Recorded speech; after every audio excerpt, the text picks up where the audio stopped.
Good afternoon from sunny Geneva. I'm Shudha Chakravarti, the head of research at the EU Business School. And first of all, let me take the opportunity to welcome everyone who's joining us from all around the world to the 2021 edition of our research conference. And I give this welcome on behalf of EU Business School as well as On Research, which is the research platform of EU Business School. The theme for this year's research conference is the challenges and prospects of business education in the post-COVID-19 world. And the theme couldn't be more pertinent, of course, and neither more relevant, because of course, the last year has been very, very special. It has been a tough year. And the year also led us, and to anyone who's engaged in higher education as well as business education, in terms of how we redefine the way we teach, redefine the way we learn, as well as we need to be able to redefine the value proposition of higher education as such. And with these disruptions, of course, this has also been a catalyst moment. It has been a silver lining, particularly in a sector like higher education, which has more or less remained insulated from most global disruptions. So this is what we are going to be doing this afternoon with this research conference, and we will have the opportunity to listen to 8 very, very special presentations from renowned scholars and practitioners in the areas of business education, and also from some of them are not from business education, but from different institutions of higher education. Just a couple of reminders, each presentation has a half-an-hour slot. So I would, those speakers who are already here, try to keep your intervention within the time limit, ideally 20-25 minutes, and keep the rest 5 to 10 minutes for questions and answers. I mean, of course, you can go a little bit over time. To the audience, if you have any questions, I would ask you to use the chat box. And as the moderator, as the host, I will take the questions at the end of every presentation. So speakers, I will first introduce you, and I would let you share your screen if you have a PowerPoint, etc., and then you can begin. Another note is that we are recording this conference ready, and we will publish this. And the idea would be not just as a conference proceedings, the publication as conference proceedings, but maybe we can get these 8 different presentations into a good publication. So whether it's a different edition of On Research or even as a book, we will see once we are done with this conference. So another note to the audience, please do keep your microphone switched off. You can keep your cameras on, but the microphone switched off so that we don't have any kind of disturbances or white noise when the other speakers are speaking. But first, without a further ado, we have as the keynote address, we have Professor Michael Williams, who is the Dean of the School of Business and Management from the Thomas Edison State University in Trenton, New Jersey. Michael, you're already here. You have the floor. And thank you so much for joining us, Michael. Very good, and good morning. Again, my name is Dr. Michael Williams. I'm the Dean of the School of Business and Management and Thomas Edison State University in Trenton, New Jersey.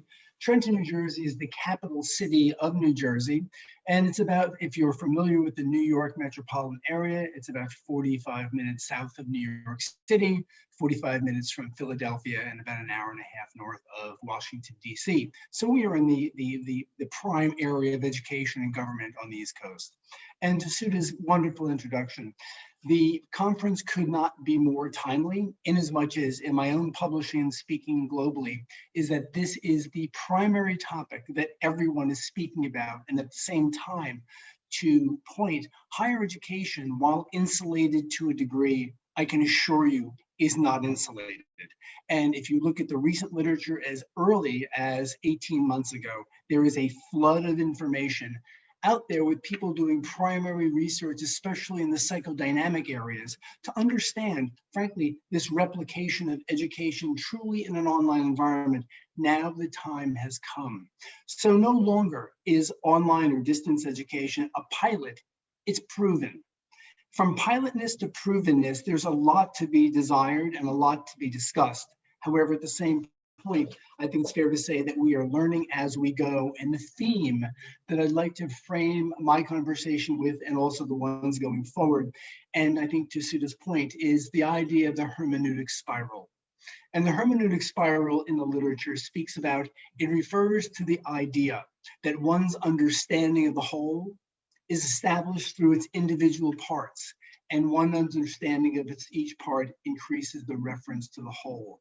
While this inversion is in a position where we are, from an understanding of higher education, what we've done, again, distance learning has been somewhat of a pilot. At this point, we are deconstructing what we do to find out who we are and how to move forward, because I can assure you that we are not going back to where we were. And this will have financial, cultural, and other kind of contextual influences. However, in the United States specifically, I have been in my home office for almost 16 months.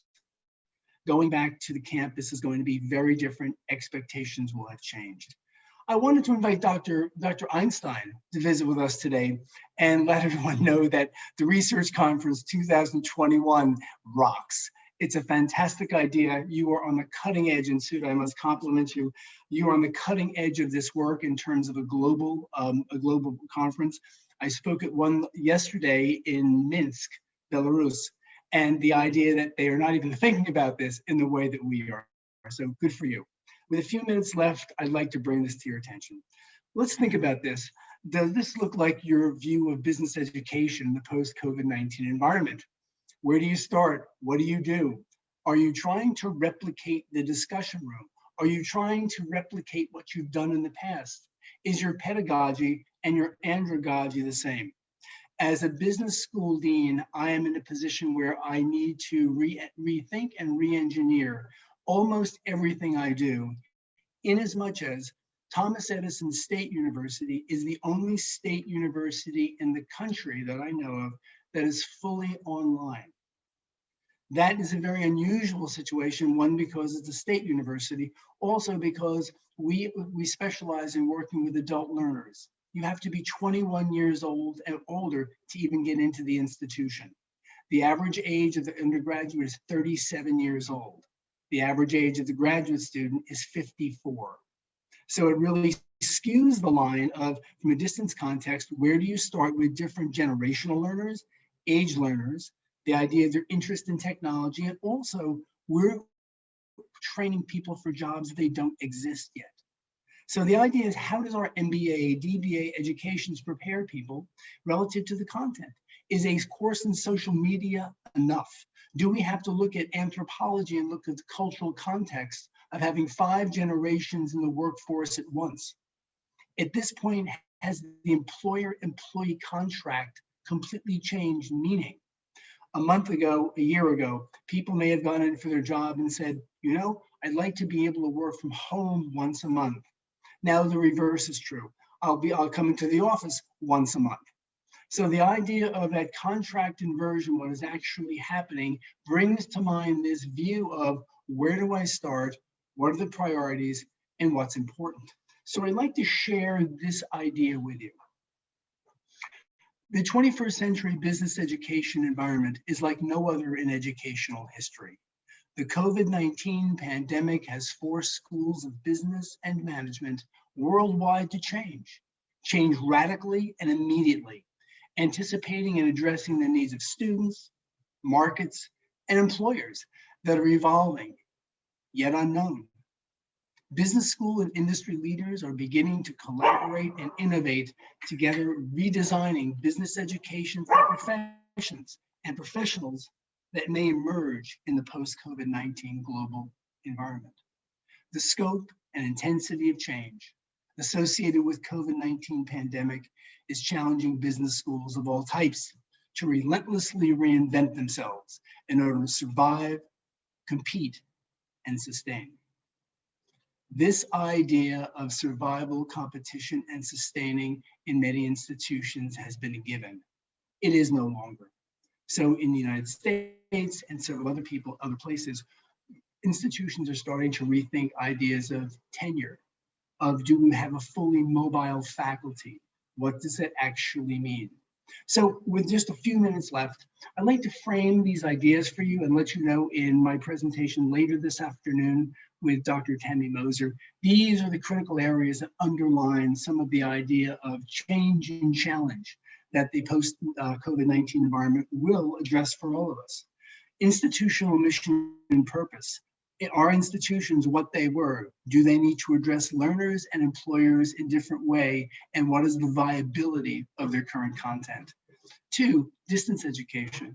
The idea of going from pilot to proven, it is a way of life now. It is very difficult to deny that it frankly provided something. What? We're not quite sure yet, but it now is in part of the global conversation of what will occur. 3rd is instructional and course design modalities. You can't take a course that you've taught for 15 years in economics and suddenly say, we're going to put it online. There is a mentor, there's faculty training, there's all kinds of media and other kinds of capabilities to use to really heighten the andragological orientation. The scholar practitioner and academic experience credit. This is a fancy way to say the scholar practitioner model is becoming increasingly emergent, which means that professionals all are looking to have credit for experiential things they do.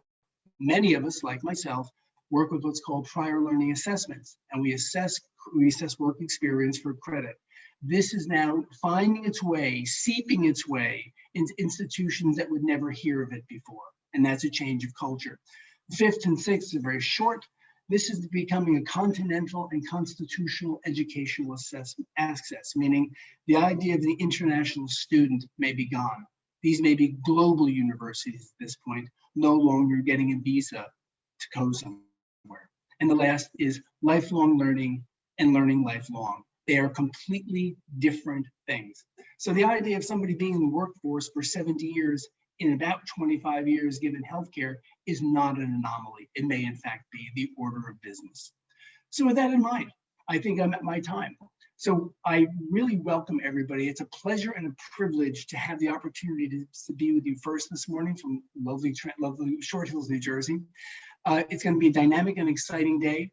I look forward to seeing you at the end of the day. And I also look forward to any comments you may have. I'll put my email in the chat. I'm more than happy to speak to you. Have a great conference. And Sudha, thank you so very much for inviting me to speak this morning. Thank you very much, Michael, for this really insightful keynote address. And we really look forward to your paper presentation later on this afternoon. But just a short statement, I definitely hope that we keep learning, not just from this pandemic, but from this, the kind of disruptions and many of the points that you spoke about, the value proposition, lifelong learning, etc., distance education.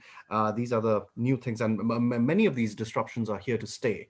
My question would be, maybe we can do this when you do your paper presentation, is how much of a public discourse do we really have on higher education? United States might be a little different, but if we take the, let's say, the proposition in European countries, or even in some other parts of the world, that's something that we need to maybe see in terms of what kind of state interventions are there, or how much autonomy do these educational institutions have in finding their own directions, let's put it this way, in the post-COVID-19 world. But Professor Michael Williams, thank you so much for this exceptional keynote address, and we look forward to having you once again in the afternoon with Dr. Tammy Moser. Thank you again, Michael. It's a pleasure and a privilege. Thank you. Thank you. Next up, we have the first presentation by Dr. Jon-Hans Coetzer. And Dr. Coetzer is the academic dean of the online campus at EU Business School. And he would be speaking on the fourth industrial revolution, COVID-19, educational disruption, and flexible learning, exploring the potential of the TPACK framework. Dr. Coetzer, if you're there, yes, I can see you. The floor is yours. Thank you very much, Dr. Chakravarti. Can I just confirm, can you see my screen? Excellent. Thank you so much, Dr. Chakravarti. Dr. Williams, hard act to follow, as we say. But allow me first and foremost to congratulate EU Business School for tabling a conference theme that is so timely. because there is very often a focus on a sense of urgency, a sense of panic. But I would like to congratulate EU Business School for remaining steadfast in its social contract that it has with students, that is anchored in the reality, be it a positive reality, be it a negative reality. As we've gone through these different waves since March of 2020, EU Business School has stayed steadfast in its commitment, its social contract to the students, to provide a quality learning experience that is anchored not necessarily only in higher education, but very specifically in business education, and they offer a curricula of hope. And I'm going to try to show you, and very much from a personal experience, how in the online campus we have tackled this question. Allow me also just to recognize Dr. Lucia Morales and Dr. Daniel Rajmil. They are two peers that I work with in a number of different platforms where we look specifically at the disruption in education and those critical questions that we need to ask about the urgency of the social contract that we have with students. So the last 2 years, I've spent a lot of time participating in different panels, in different boards, doing interviews and reflecting on, is education in a crisis? Is the traditional university in crisis? And they are two confluenting impacts that has a fundamental impact. And I would dare to say that we talk about Industry 4.1 or the fourth industrial revolution. And my hypothesis is that I don't think we have even started to scratch the surface. Where we are in most of the learning in terms of what we've heard, be it adult education, be it andragogy, there is also hortagogy that we can add to the list, where so many traditional universities, due to COVID, had to embrace the online environment, and is where we are starting. And I use the collective because EU Business School is part of this higher education, this global higher education and business education institutions out there. And many of the traditional universities have only started now, because of this COVID crisis, to scratch the surface in trying to make sense of how best to use the internet to deliver courses. But the reality, colleagues, is that we need to be so much further ahead, where we are integrating technologies. Internet is but one, most probably 1.5% of the Internet of Things that we need to use, the artificial intelligence, the big data, and this cyber physical systems that need to be the backbone of so many of these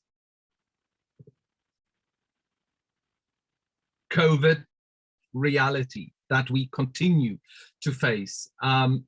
We've been in and out of different crises, from pandemic to a sense of a new normal. I'm based in Portugal. 2 weeks ago, Lisbon, during weekends, are locking down. We've seen in France, they are starting to talk about a fourth wave due to the Delta strain of the COVID virus. In the United Kingdom, we have seen statistics of the Delta virus and the increase in infections. And the reality is we are going to be in this reality for quite some time until we are going to see a sustainable reduction in the number of cases.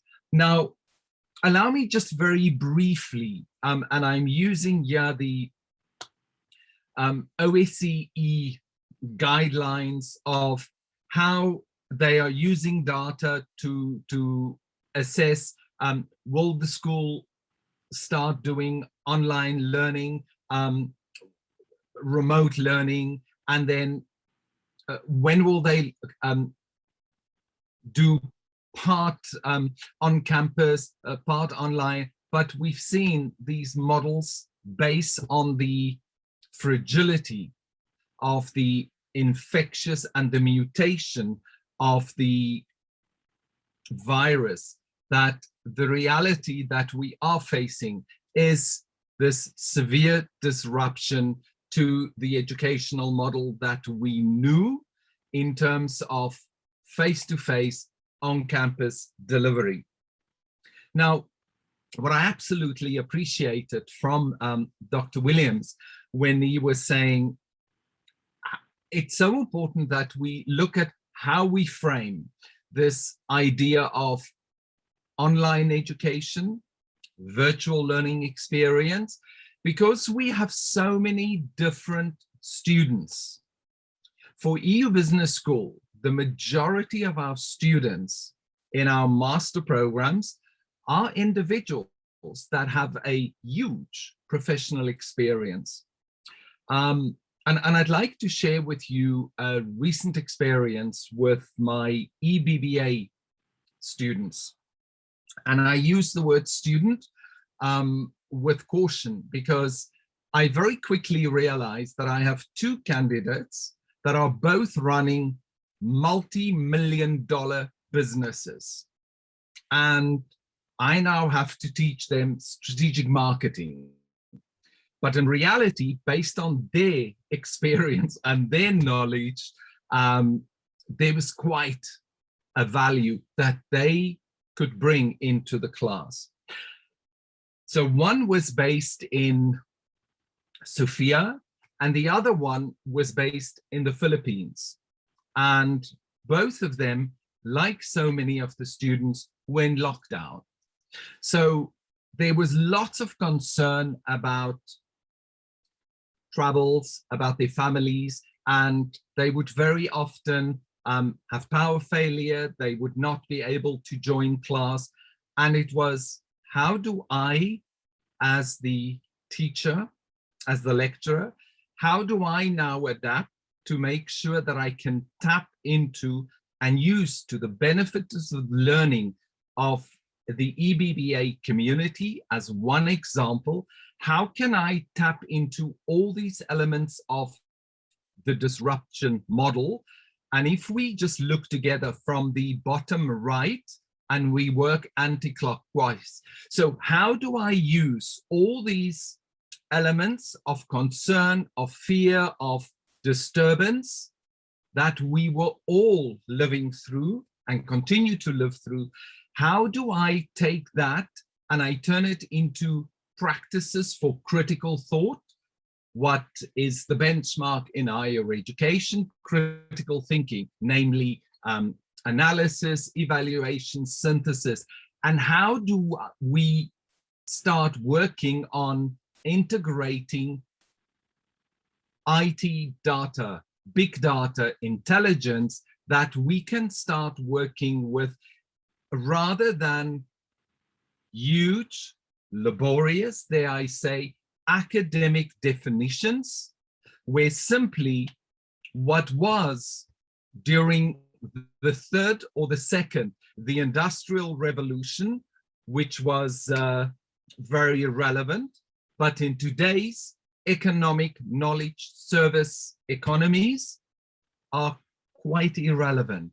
So it's about, how do you use the academic standard, the academic framework as a minimum standard, and how do you construct a learning architecture that can add to the professional capital of each and every student?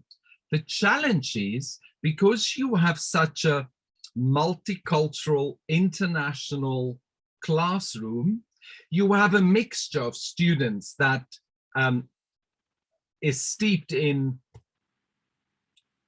constructivist, behaviorist, and all these different pedagogical frameworks. And we don't necessarily, as faculty, know this. So how do we tap and how do we create these different activities and exercises that would allow us to make sure that the pedagogical approach that we take is truly inclusive and that there are no unconscious biases? Because I'm sure you are all familiar with the scholarship on learning styles. And it is said that there are around 7 different learning styles. In a classroom environment, you can manage that and you can interact because you, as a faculty, you stand in front of a class and you can clearly see. When you are online, it is much more challenging, but it's not a question that we have the luxury to ponder on, because again, I come back to that social contract. We have an obligation to make sure that we engage with each and every student that is online.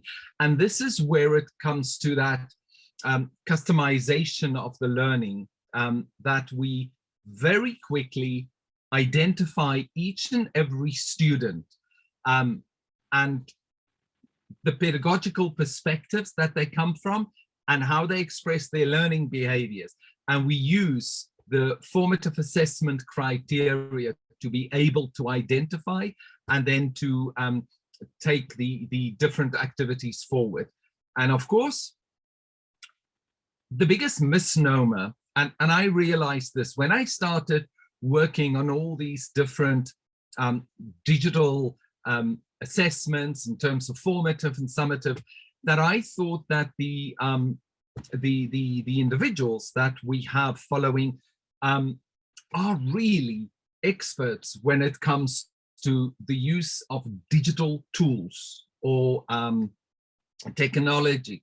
And I was quite surprised to post and to chat, but to actually use it as tools for business purposes, that was a whole new universe that we had to work on.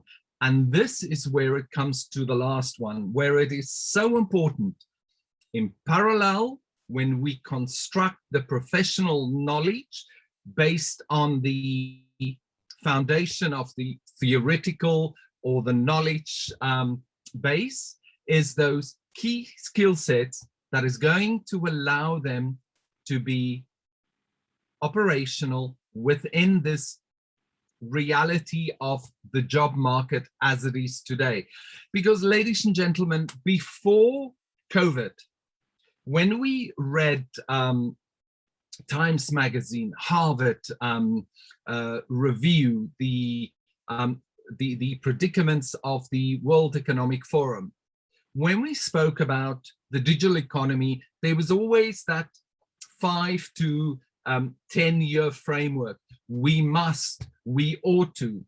COVID happened and we fast forwarded. We are in the middle of this digital space. And this is why we have seen how quickly platforms such as Microsoft, Zoom, how quickly they had to upgrade their platforms in order to be able to be effective and to answer this high demand. But we have also seen how so many of the traditional companies and businesses in Europe, SMEs are the backbone of the economy. and how so many of them are struggling, including those who already fell by the wayside because they were not able to adapt and to adjust. And this is again where we come back to Price Cooper Waterhouse made predictions where they were saying in the 2020s, where we're going to start looking at the essence of e-learning, we're going to be looking at collaborative learning, mobile learning, on-demand learning, and blended learning. This is where design thinking and the work of instructional designers become fundamentally important, because all these activities where we look at how do we integrate technology, how do we use our traditional as subject experts, trade experts, as pedagogical experts, how do we combine all of these issues? And this is where we come to the TPACK model. Let me just briefly, I'm sure many of you are familiar with this TPACK model. So when we look at content, content speaks to the depth and the breadth of the subject in terms of strategic marketing, human resource management, and that a faculty member is really an expert, the traditional university, and they can really dig down into the content. But then there is of equal importance the pedagogical aspect, and that speaks to what extent can you as a subject expert, do you also have the expertise to dig into the pedagogical expertise in terms of how do you design your assessments, formative, summative, and how do you engage the student? How do you use these pedagogical aspects? But then we've also seen where you have a lot of adults, people with a huge experience that are coming into doing an EBBA, an MA, an MBA program. I again can give you two examples of a former lawyer from the US who set up his own law firm, but he felt that he lacked the business knowledge, and he did an MBA with EU Business School. Then we had a plastic surgeon also from San Francisco who launched his own clinic, but felt that he was missing the business acumen, and he joined EU Business School to do his MBA. And then, is pedagogy simply the only approach? Then, because these are adult learners and individuals with a massive professional baggage, subject knowledge and understanding that they bring with them, that we also have to look at how do we use andragogy, pedagogy, and hortagogy to make sure that we can ensure the same quality learning outcome and engagement for every member of that's in the classroom. So this can be somebody that is 21 years of age with very little experience, up to a highly qualified professional individual that has come back to attain a formal qualification, but it's the competence that is more important to them than the actual qualification. And then ultimately is, how do we now, in this online environment where finally we see the value of online learning, where online learning was formerly seen, oh, it's a nice to have, but it's it can be an additional business element of a university. And EU Business School has always been, management of EU Business School they have invested in their online campus. The online campus is more than 12 years in existence. So when the lockdowns started, EU Business School was very effectively able to push the students over and to offer them the opportunity to uninterruptedly continue with their learning. And where we use then content pedagogy and technology to enhance this one. And this is essentially where we come to the technological knowledge draws on the technological content knowledge and the combination of the technological pedagogical knowledge. But some caution is pedagogy here includes andragogy and hortagogy, and we continue to work, to improve, to make sure that we take these different elements and that EU Business School offers a business curriculum that is based on hope and not fear. And what I would like to do, ladies and gentlemen, is really conclude by sharing with you again this, whoops, let me just go back, this learning experience diagram that has been published by Deloitte. And again, it looks at the reality of the world of work, the world of business, and these future jobs that individuals, present students and businesses will need to master, that looks at data, content management, processes, technology, people, culture. The reason why I like to hammer on the social contract, remember, computers needs to be programmed. Computer packages need to be programmed. Algorithms need to be created. And so the human dimension is of fundamental importance.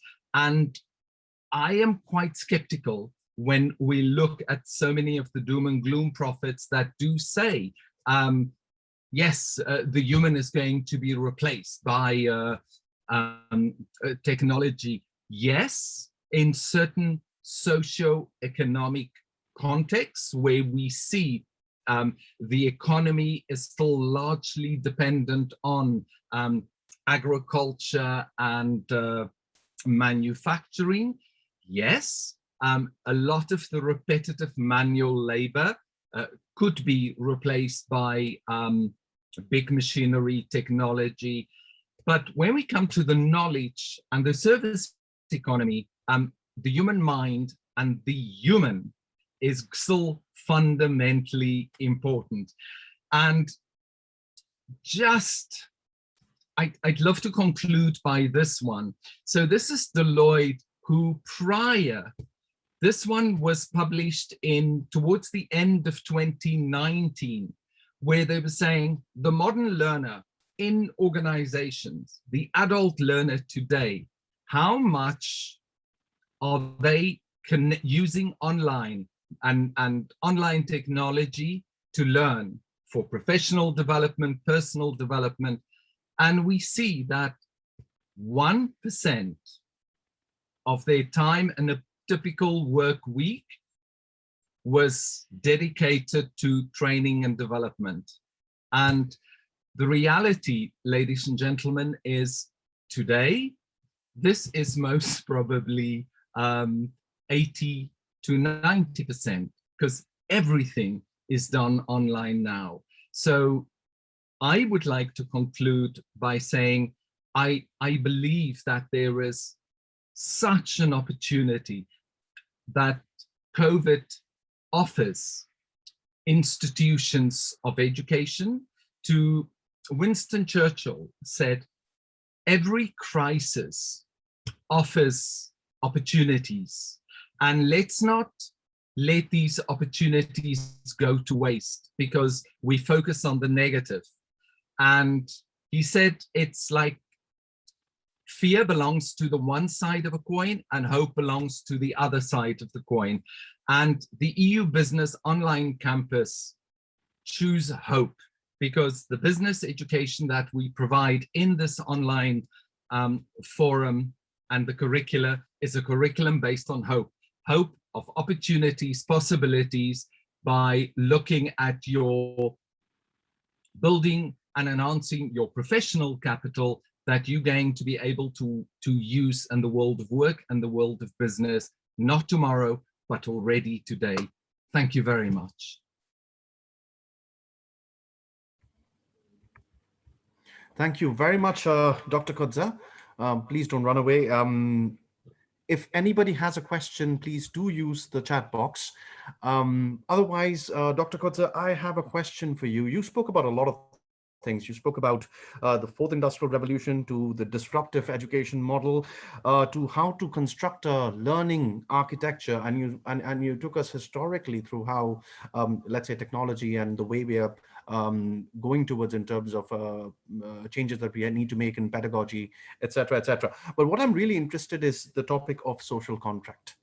And if you look at higher education in terms of social contract, at least in the past, if we just generalized 10, 20 years back, you have on one side the students who are basically where you dump knowledge and information. And in terms of where you look at the faculty or researchers, they are the repository of information. Now technology, at least, and with COVID, etc., that has kind of blended them together.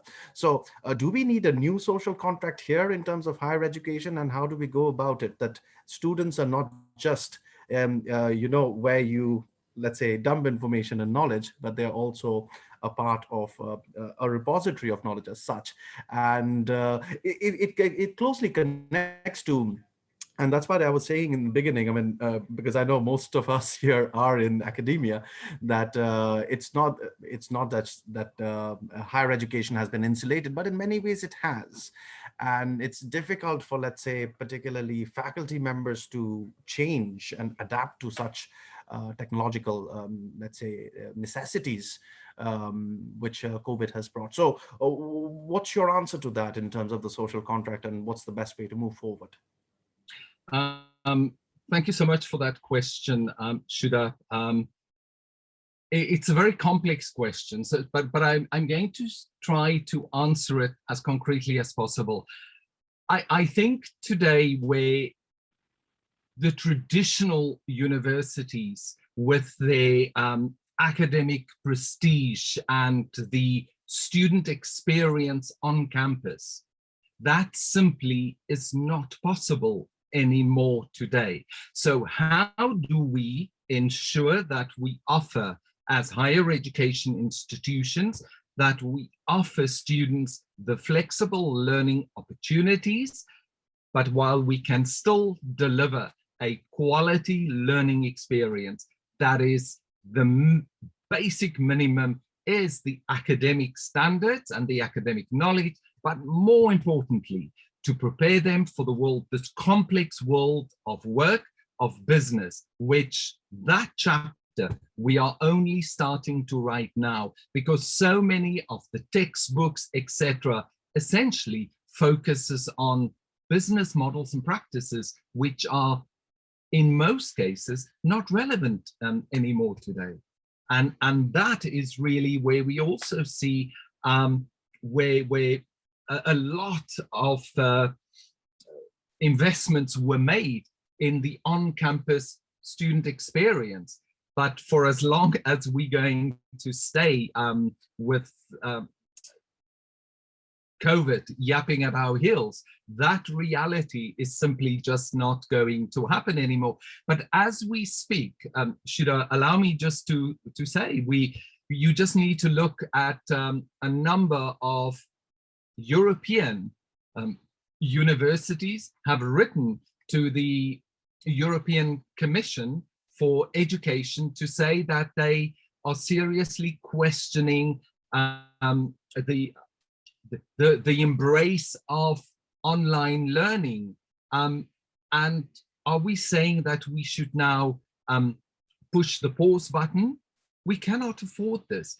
And this is why I think we need to, and why this conference is so important and so timely. I think it's important that we start realizing that this is the time where traditional universities need to look at the social contract with the individual learner and to see why online learning needs to be fully embraced, not as a nice to have, but as a necessity.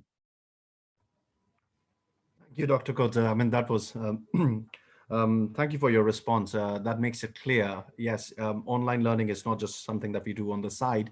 And I think even with the proliferation of MOOCs since, I think, 2006, I mean, they've done fabulously well. I was reading somewhere also, if you're looking at traditional business schools or the really good ones, the prestigious ones all around the world, it takes you somewhere around $50,000 to $100,000 for content. And the content that is available on, let's say, YouTube, that's free, and that'll take you a couple of lifetimes. So even in terms of value proposition, are we going to be paying for content, or people will be willing to be paying for content and to move places to receive that content anymore? That's going to be another question at a later stage. But thank you, Dr. Jon-Hans Coetzer, for your intervention. And if anybody does have at some stage any question for Dr. Coetzer, please do write in the chat box and we will make sure that it reaches him. Do mention that this question is for Dr. Coetzer. So Dr. Coetzer, once again, thank you for joining us, and we look forward to also collaborating with you soon. Thank you. Thank you, Jon-Hans. The next speaker we have is Dr. Lucia Morales, and she will be presenting on reflecting on pedagogy of online learning environments in the post-COVID-19 world. Lucia, are you there? Yes. Yes. Can you hear me? Yeah, I'm trying to turn on the camera. Okay, but we can hear you loud and clear. That's very okay. My apologies about that. Let's see. Not a problem. If the camera goes on, that would be better, but not a problem at all. And just to give you a quick introduction to Dr. Lucia Morales, she is a researcher at the School of Accounting and Finance from the Technological University, Dublin. So Lucia, you have the floor. You can start anytime. Thank you so much. Again, my apologies. I have everything ready and the camera I just tested a while ago and it doesn't seem to be working. So as you can hear me, then what I would like to share today is work in progress with two colleagues. That is Dr. Coetzer, that we just have his presentation before this one, and Dr. Rajmil, that will present a little bit later. So initially, what I would like to highlight is we're reflecting in terms of the challenges that COVID-19 has posed in terms of education. And what I would like to share with you is some of our reflections and also emerging research in the area on the big challenges that we're seeing around the way that online learning have been considered, especially by those traditional institutions that has been mentioned already. So the image that you have here in the first slide are looking at how education has transformed, and we have kind of different type of settings and different roles being played by technology. But from the image that you have at the bottom of the screen, this one here with the different chairs, the attention is like you seem to be replicating that traditional teaching context where the teacher, the lecturer, the professor will be facing their students and the students will be sitting there. And the same one seems to happen on the top, where we have someone that will be connecting to those students that are on that screen, watching an individual, again, the teacher, kind of giving them a lecture or giving them a discussion or interacting with people. So my initial question will be to which extent this has changed independently of the environment that we're in, and is that something that we need to rethink, and to which extent we're doing that online, we're doing that in the traditional classroom. So the presentation looks a bit into the introduction of those issues that I just mentioned, and then we will move towards 3 different kind of pedagogical approaches through instructivism, constructivism, social constructivism, and in which way they're being used in different contexts. Then we will talk a little bit about emergency response teaching and how traditional universities reacted to this. Then I would like to share with you some, again, criticisms that are emerging there and some personal experience in that area too. And then the role of technology. Dr. Coetzer mentioned technology on his presentation quite a bit, and also the role that artificial intelligence, data analytics, and so on are starting to play, and where there is a lot of discussion as well in that area. And then some reflections in terms of how we might see these developing as we start to gain some level of normality. So before we move into the discussion, I would like to share this quote with you, because I think it's quite important about education. And as Dr. Coetzer again says at the end, we are in this now, and we cannot afford delays. We cannot afford to say, well, there is this issue of online, or we should be back on campuses while we are kind of trying to adjust to live with COVID. So education is there to help us develop. So we have massive economic implications, and we just cannot afford failures or delays, because our future, our success as part of this global community depends on how we progress and how well educated we are. So back a little bit to that discussion on what role the teachers, the mentors, the traditional professors are playing. So once more, here is the image, and I connected to the first discussion. We have been on this type of mode for a long time, and I don't really see that this has changed dramatically. I think that most of the time we have there the lecturer and is kind of facing those students, and we have a critical role to play, because we're the ones to kind of identify what is relevant in our respective disciplines. So this tends to be considered as a kind of a negative type of aspect towards education, but personally, I think that there is some element of this that needs to be retained, because the professor, the teacher, the researcher that have the knowledge need to be able to guide students, need to be able to explain what are the areas that they might need to explore further, and need to be able to have that interaction. So this is called as instructivism or behaviorism, and it tends to be kind of heavily criticized in the sense that the emphasis is on the teacher.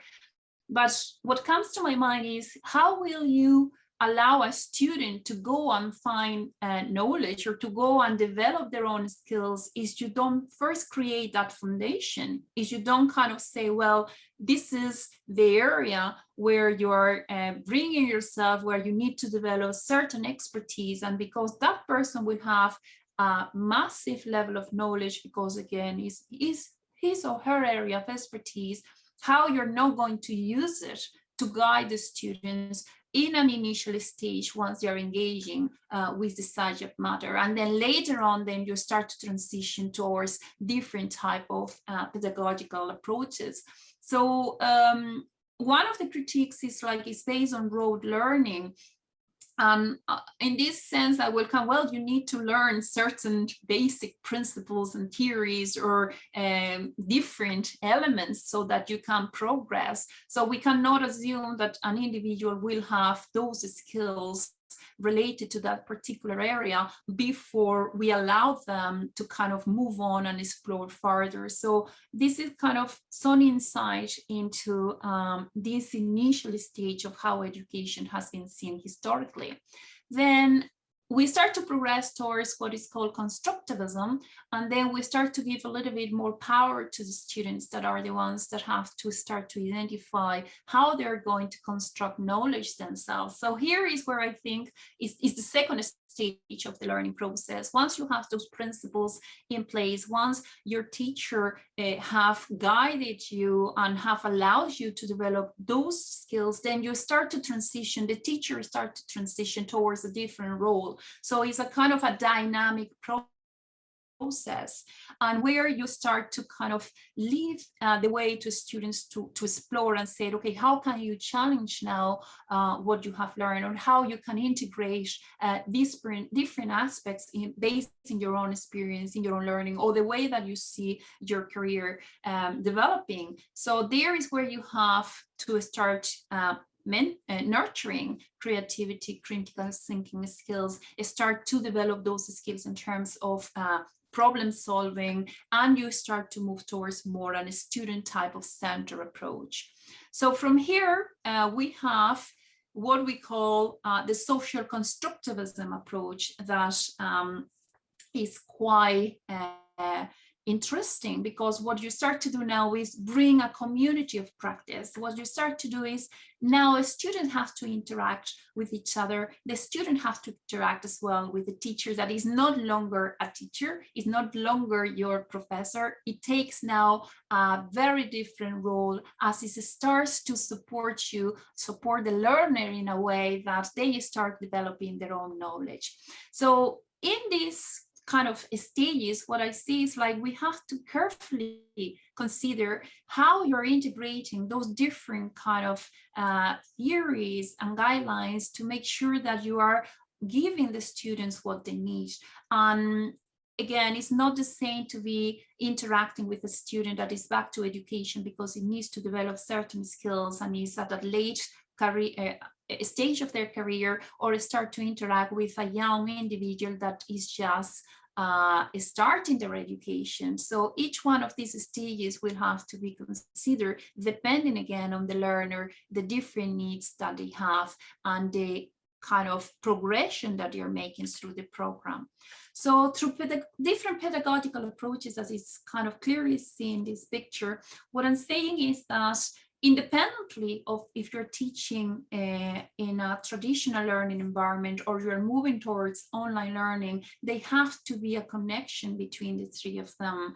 And they have to be a process that allows the student to move through those stages in a way that you're kind of getting and developing those skills that will make them successful as they keep progressing. And then we have to remember that through these we have to integrate as well the needs of the market, the needs of the labor market, to make sure that the students are into a system that will enable them to develop those skills that will promote employability and that will address current issues like what we see with COVID-19, where different set of the skills are being demanded by industry, and where it's not sufficient anymore to go to a university or a business school, get a degree, and then you're kind of ready to join the labor market.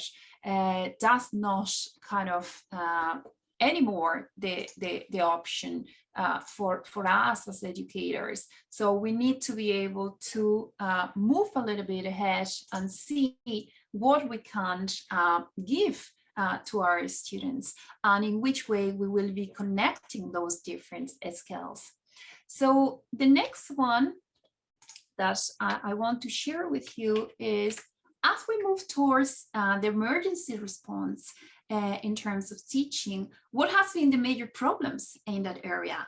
So personally, I think that there is a confusion in terms of what is online learning and what we have done as a result of schools and universities closing back in March 2020 as a response towards government's intervention in order to make sure that we keep our population safe. So why I'm saying this? Well, I teach in a university face-to-face, and we were asked within less than 3 days, well, guys, you're now closed, next week, everything have to move online. And I also teach online for more than 10 years. I struggle, I have to say, I struggle having a lot of experience teaching online when I was told, well, your class, your face-to-face class have to move now into online. And I was there like, how I'm going to do this, because the dynamics in the class, the material that I'm delivering to them is very different from the way that I do this online, because I will have everything planned, I will have all the content in place, and then you have to guide the students. So I made a lot of mistakes there, and I end up with moving a face-to-face class into a face-to-face online type of class, and that's not what online learning is about. And then we're seeing in the literature that this is being called like, oh, we move now to online learning. No, we didn't. We moved towards emergency response teaching, and we made, as I say, a lot of mistakes, and we created, at least I did, frustration in terms of the students. And then I was trying to fix that as I was on the go.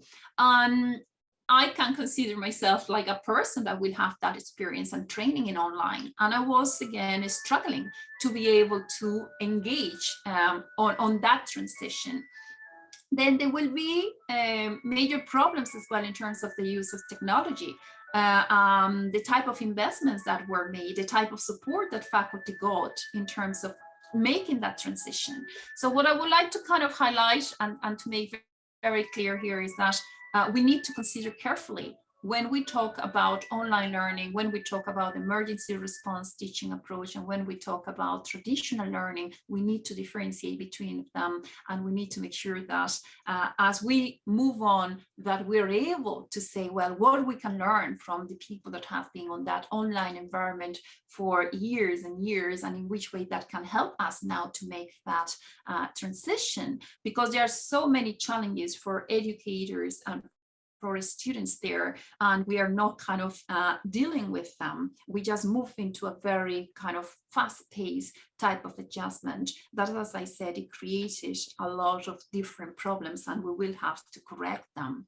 So basically, this is the summary of what I think has been done. We move on a classroom into then the same type of a scenario where we have everybody now in this type of platform looking at this teacher. I will be on the other side of the screen, but with a very limited interaction between myself and the students, because most of them were not used to be on that online environment. It was very hard to get them turning on cameras to interact.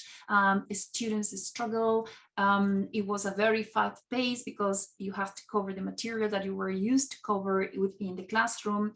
And what again the literature is showing, and my personal experience and looking at existing research, is that a lot of problems were caused here in terms of stress, frustration towards the student community. That's so that now we're into this online environment and there is a complete lack of structure. While if you think about those institutions that have online learning, they function very differently. They will have a very clear set of material guidelines and goals that a student have to navigate, and the lecturer will be there to support them. So those are kind of, again, differences that emerge as part of that transition, and that we need to kind of explore and take carefully. Another mistake that I think has been made is towards the way that if you see this pyramid, like we have there more than 200 years of experience in terms of distance learning education, and then technology has just enabled that type of education to become richer, to become more accessible, and to give a variety of resources to learners. But the way that remote teaching was thought is like technology is going to solve the problem. And it was kind of expecting that through technology, we're going to now be able to cover all the learners' needs. A lot of money has been spent on that, and there are, again, personal concerns that we have on how that investment is going to recover, because again, was that what you really need? Was that the change that was needed, or you needed to invest a little bit more in terms of planning that transition. We have to be aware that we couldn't plan as much as expected, because again, we were in emergency response mode, but we're on this for more than a year now. And again, as a personal experience, within the traditional learning type of institutions, I don't see that kind of planning that is required in the way that, okay, how we're going to keep progressing as we keep adjusting to COVID-19, and as we are kind of learning from the mistakes that we made as a response that was needed in a particular time. And as it has been mentioned already through the previous presentations and discussions, we cannot go back to the traditional way of learning. We cannot consider then that, oh, well, online learning is weak or is not helpful, because we have evidence that that's not true. And this is a type of learning, again, that I would say professionals like myself won't even think to go to learn in a traditional classroom anymore, because I already did that as part of my young years. And then maybe a younger individual will have that kind of opportunity, and will need those skills as part of that traditional learning environment that will be more kind of a blend type of learning environment, without forgetting that they need to be in a place where they socialize and develop other type of skills that you might not be able to foster and to nurture as part of the online learning environment. So those are kind of things that I will think requires a lot of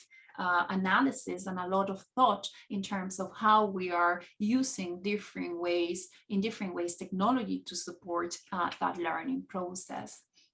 So here we're back to that the e-learning history. So again, connects towards the development of technology, and then how that technology have enabled education to keep progressing. And it enables more like that personal learning plan. So to consider more in detail that individual and that individual needs.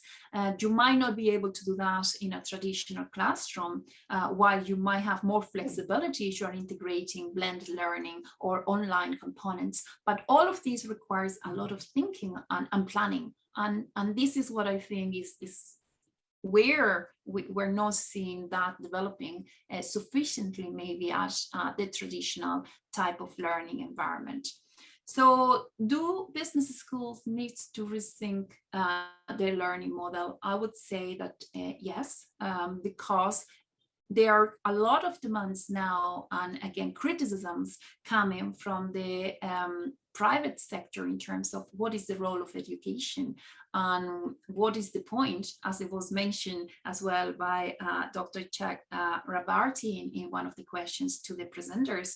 Are we there kind of giving them the same type of skills that they need? Is sufficient to go to that prestigious university and get a degree when you can get those courses for free through different platforms available online? So what are we going to give to those learners that they said, well, I will go to that institution? LinkedIn, for example, have a lot of learning resources, and there is a lot of discussion and evidence around that they have managed to use them in order to re-skill within corporations, individuals that lost their jobs as part of COVID-19. And that brings the question on, okay, in which way then the educational system is responding to this? Is sufficient with what we're doing? How are we going to cover those gaps? In which way all these free type of resources are then competing to what the business schools are doing? And what type of models are we embracing, and how those models are developing the skills that the students need in terms of being able to get a job, or also being able to develop personally, because it's not only about getting jobs. So lifelong learning is not only about I get a degree and then I just find a job and it ends up there. So at different stages of our life, we go back to the learning process because we have different goals and different aspirations. And sometimes you just study something as well for the sake of gaining the knowledge in that area. So we're dealing with very different type of needs, and those needs are conditioned to our different stages. during our careers, during our professional and personal development. So if we look in terms of differences, we also need to consider that the learners are different. They have different socioeconomic status. We have a major challenge at the moment in terms of how COVID-19 have hit people in less developed economies and the impact on education. So are we saying then that online learning is going to be there, but only for those individuals that are able to afford and have accessibility to infrastructures, to all those resources that you might not be able to get from a country that is less developed because it's poor? So we're creating them a bigger gap towards those individuals. We're kind of discriminating them. We're kind of saying, now you remain isolated as you have been because you just don't have the resources. Or are we kind of starting to consider a model that is more accessible and that is also giving more opportunities to people, depending again on their socioeconomic situation, depending again on the different challenges that you're facing. So those are type of things that I consider to be very important and relevant, because again, education is about enabling us to progress and to get better and to get a better world. And that's something that I think is very important.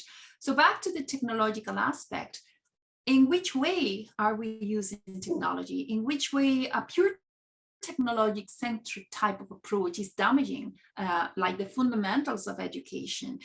We have to remember that technology is just a tool, and in which way this tool is going to enable us to give those skills and to reach towards those individuals that might not be so privileged, because we also need to consider them as part of our educational models.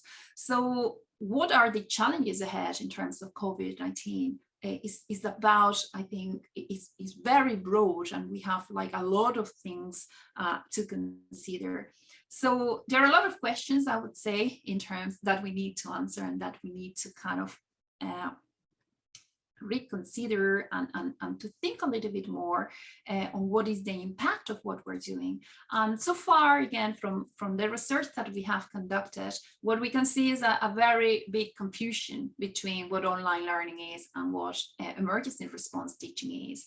And we also can see that online learning is very complex. It requires, as I said, a lot of careful planning engagement in terms of the content that we want to deliver, and also development of different strategies that we have there on how we're going to reach our learners and how we're going to take their demands and their needs into consideration.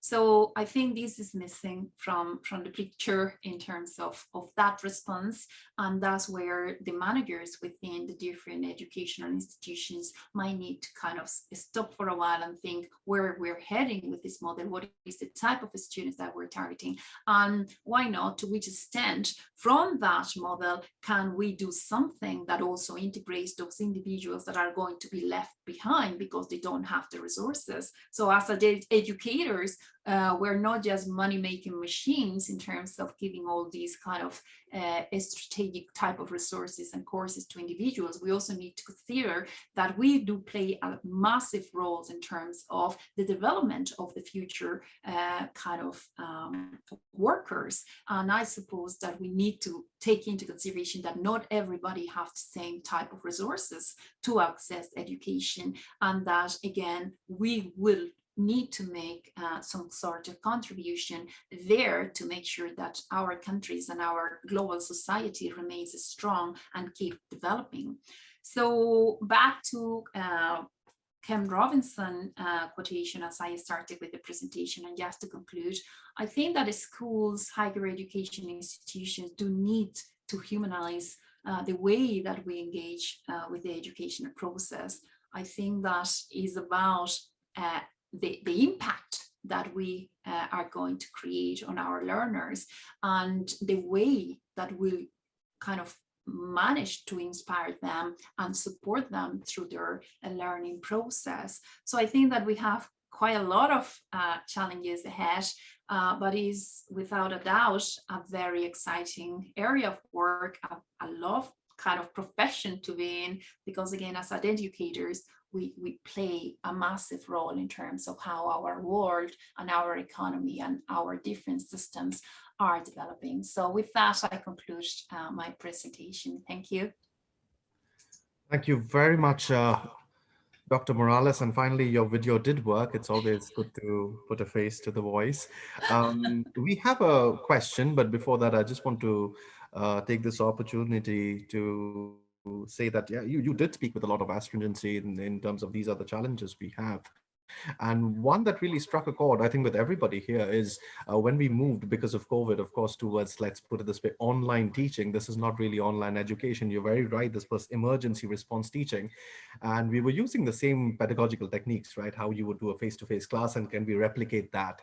And we're coming to the realization, I think, all of us, that it's far more than just, and how do you treat, let's say, students as stakeholders as such.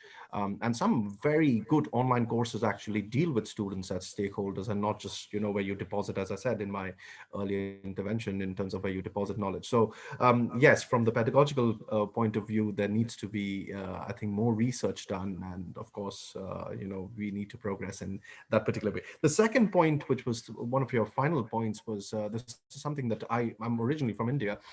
And COVID, although yes, it has allowed us to do things online, and this has created access to more, let's say, students from around the world. But in many places, you're right that it has actually cut off access because of resources, and particularly at primary school levels in India, that has been quite, at least in rural, and let's put it this way, less developed areas, that has been a catastrophe. And many kids might not go back to school for some time, and etc., which is not the best thing to hear. So with that, I will end my intervention. We have a question from Anastasia Naranova, and she's the research coordinator at EU Business School. So Anastasia, the floor is yours. Thank you. I would like to thank Dr. Morales for such a comprehensive presentation. And it was very insightful to hear your account of challenges and opportunities of emerging educational models, the ones that we apply online. A small question I have would be about the demands of the students studying online. From your experience and from your research, are they substantially different from demands of students studying on campus face-to-face? In terms of my experience, what you see a little bit is like the online students tend to take more responsibility and self kind of drive approach, while what you see in terms of face-to-face environments, they will tend to rely quite a lot on their teacher or the lecturer or the professor. So what I experience is that sometimes online students will not be approaching their the support, the instructors that they have there. And when you actually offer that to them, they kind of wonder, because they go into this type of mode where you're supposed to kind of say, I have to study this material and I might need to find the answers myself. So I think that that's something that, at least in the work that I'm doing for different online universities, I think is missing a little bit more contact and interaction between those people that are behind this screen, or if you're not using like direct screen modes, you are more for emails and so on, that they can have a community where they interact. Some universities use kind of discussion forums or places where the students can come and collaborate and integrate. But what happens is that there are major problems associated with that, especially if you have classrooms that have students from different places around the world. And when you try to do that, the students will complain straight away, when you're doing that, I'm sleeping, or I am working, so I cannot access that in the particular moment, and I will be missing your direct response to my questions. So the way that we do that is try to articulate that later on in terms of that open discussion forums. I think they miss a little bit more interaction with whoever is guiding them through the learning process. Other than that, we think as well, like group engagement is a little bit limited sometimes in terms of online environments, when you are more kind of prone to do that type of discussion and analysis in a face-to-face environment. Thank you. Thank you. Thank you very much, Dr. Morales. And please do stay with us. If anybody in the audience has further questions for Dr. Morales, please do use the chat box and we will forward it to Dr. Morales. So thank you once again for joining us, and we'll be in touch soon. Thank you. The next presentation we have is a joint presentation on promoting cultural diversity in online learning environments. And joining us, we have Antonia Kumbruglu as well as Konstantinos Biginas. Both of them are senior lecturers at the University of East London, as well as lecturers at the EU Business School online campus. Konstantinos and Antonia, are you there? Yes. Good afternoon. Hi. Hello, everyone. It's great to be here. Sudha, thank you so much for making this possible for us to share our ideas here. A great initiative. Konstantinos, unfortunately, will not be present during this presentation. He will later present with his other team. I will be presenting I will be doing the presentation on behalf of both of us. Exactly. So you have the floor. You can share your screen and yeah. Thank you. Let me just make sure everything works fine. And I'm sharing my screen. No stress. Take your time, please. Thank you. Sharing now. Is that, yes, visible? It's turning on. So it's still blank. Yes. Okay, great. Thank you, everyone, for this great opportunity to be here with colleagues and to discuss online pedagogy and classroom instruction. And previous presentation was very relevant and very interesting. Konstantinos and I have been working on creating this approach of cultural diversity and inclusion for years, and we are now trying to transfer the same kind of principles we have developed together in the online environment and the online learning environment. So we'll see how we approach and how we manage diversity and inclusion in our classrooms. We will share some best practice examples and the underpinning theory for inclusion and diversity management, with a special focus on the engagement and how to enhance the engagement of students. And those same principles will have their own challenges, of course, implemented in online environments, and this is something we are also going to address in our presentation. I'm sorry, yes, here we are, second page. All right, so for us, it was really interesting and really important to find ways to make online learning environments more inclusive, more responsive to individual needs and dimensions of difference, as this is at the heart of creating a diverse learning environment. Also creating a sense of community and positive learning experiences for all students.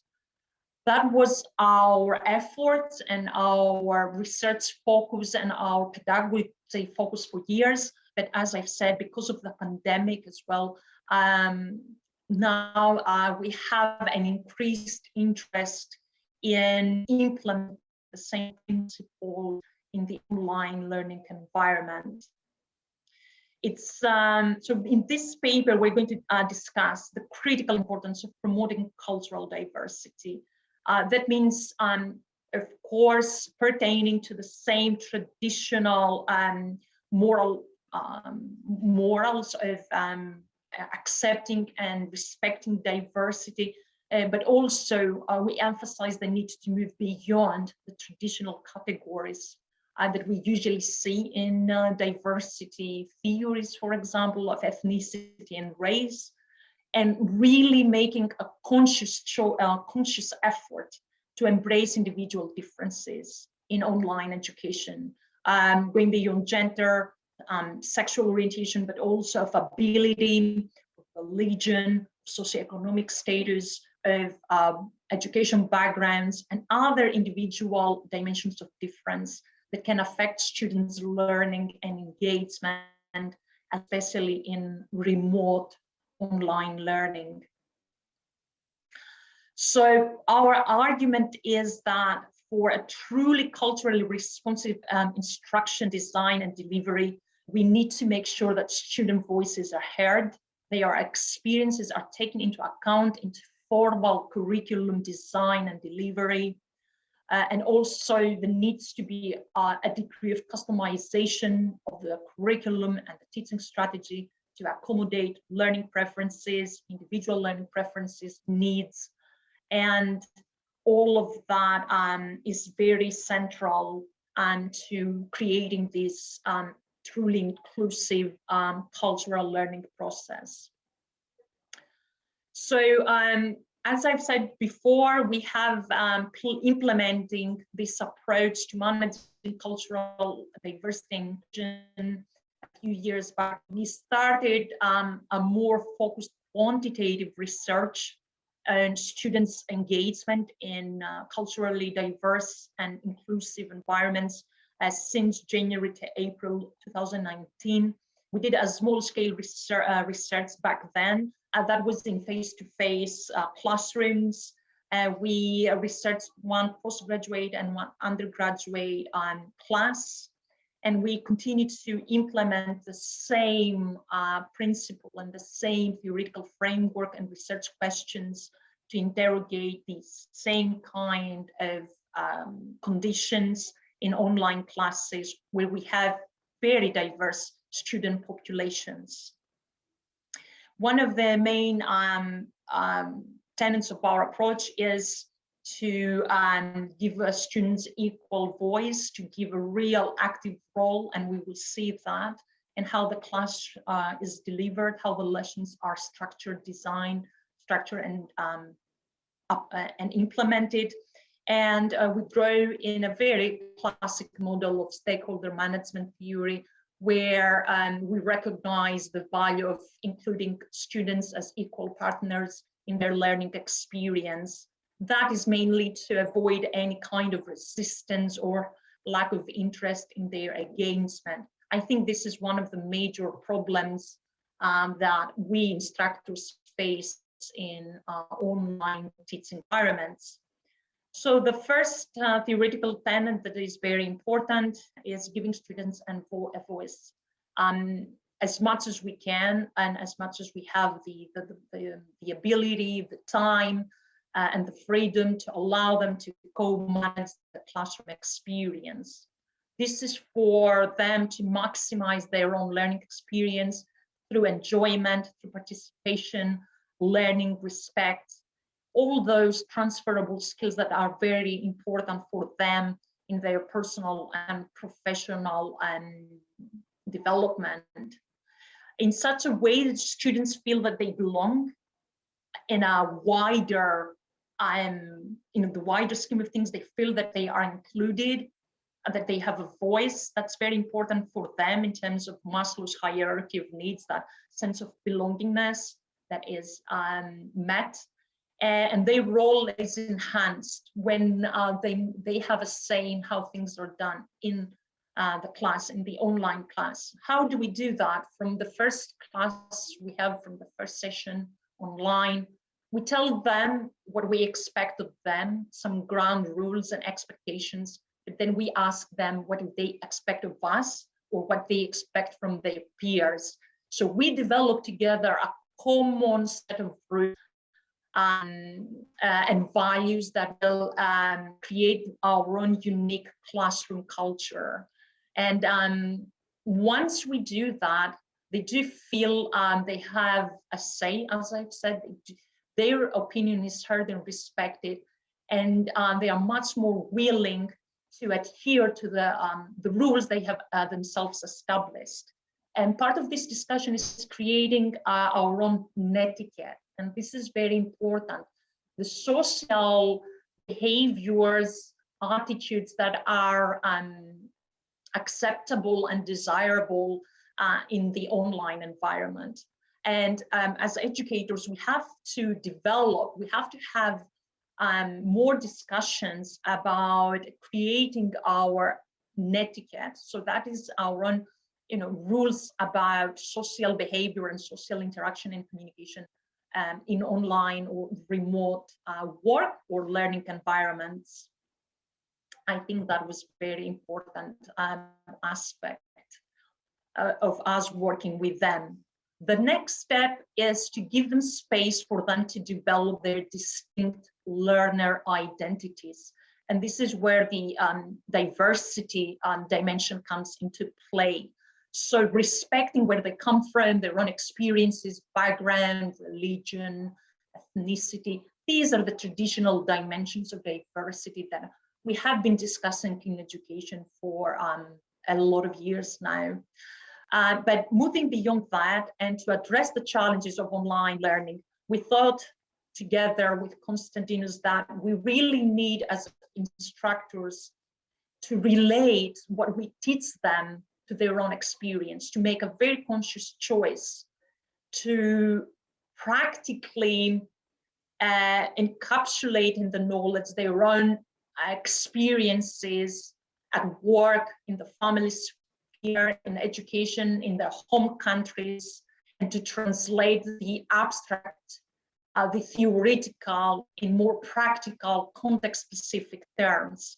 So that is utilizing their own experiences from their work environment, from their school, from their home countries, to interpret and to give a new interpretation of business or management theories, for example, and models. So taking the global and make it more local, more context specific, to reduce theoretical abstraction and vagueness.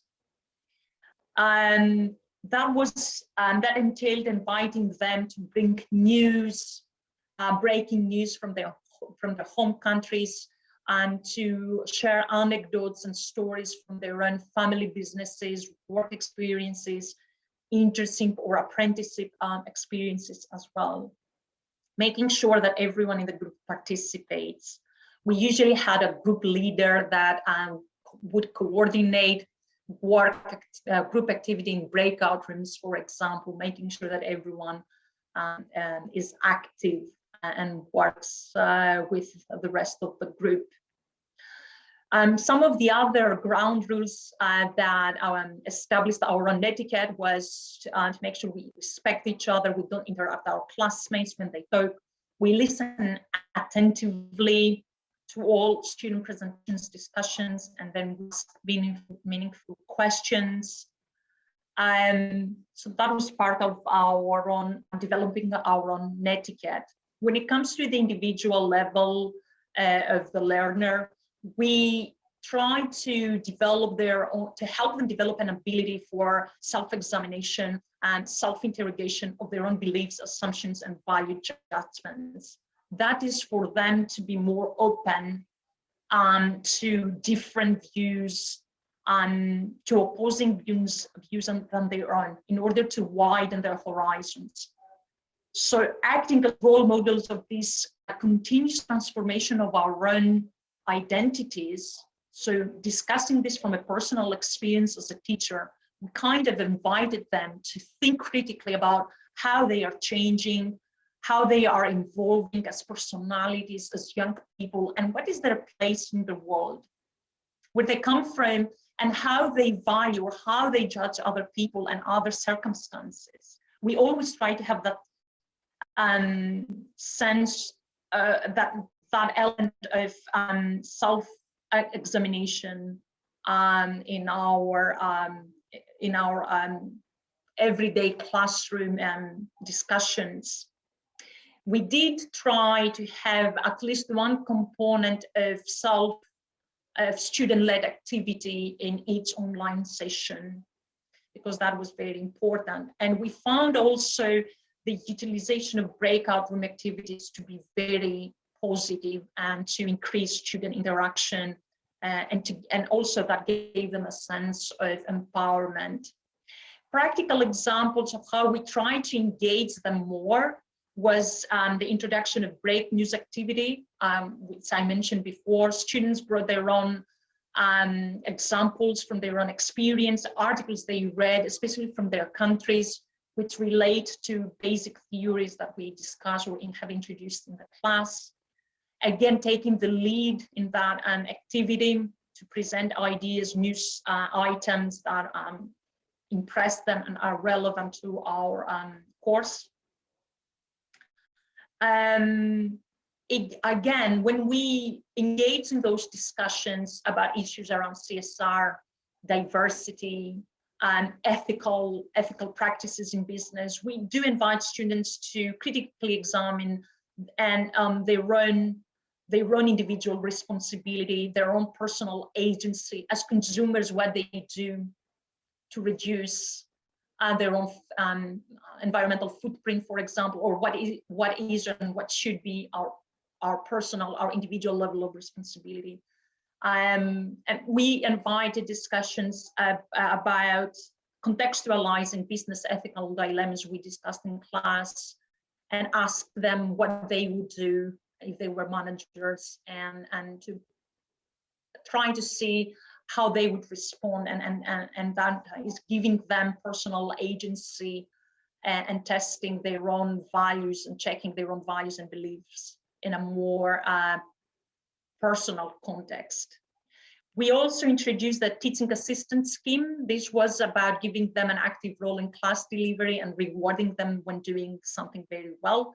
So when they excelled in a previous task, they would be given the chance to assist us in classroom management and management of activities, coordinating specific student activities, taking the lead in specific classroom tasks that we had, or when presenting the PowerPoint. That gave them a real sense of accomplishment and made them feel really proud of how they contribute to class. And again, of course, that enhanced their engagement. So in terms of methodology of our research project, the methodology we use is to have a quantitative, we use quantitative research methods. We have a questionnaire we developed for our face-to-face classes, and we administer the same questionnaire to our online classrooms now. And at some point, we would like to cross-examine and cross-reference the results from the face-to-face classrooms and the online classrooms, and see how students' responses are different.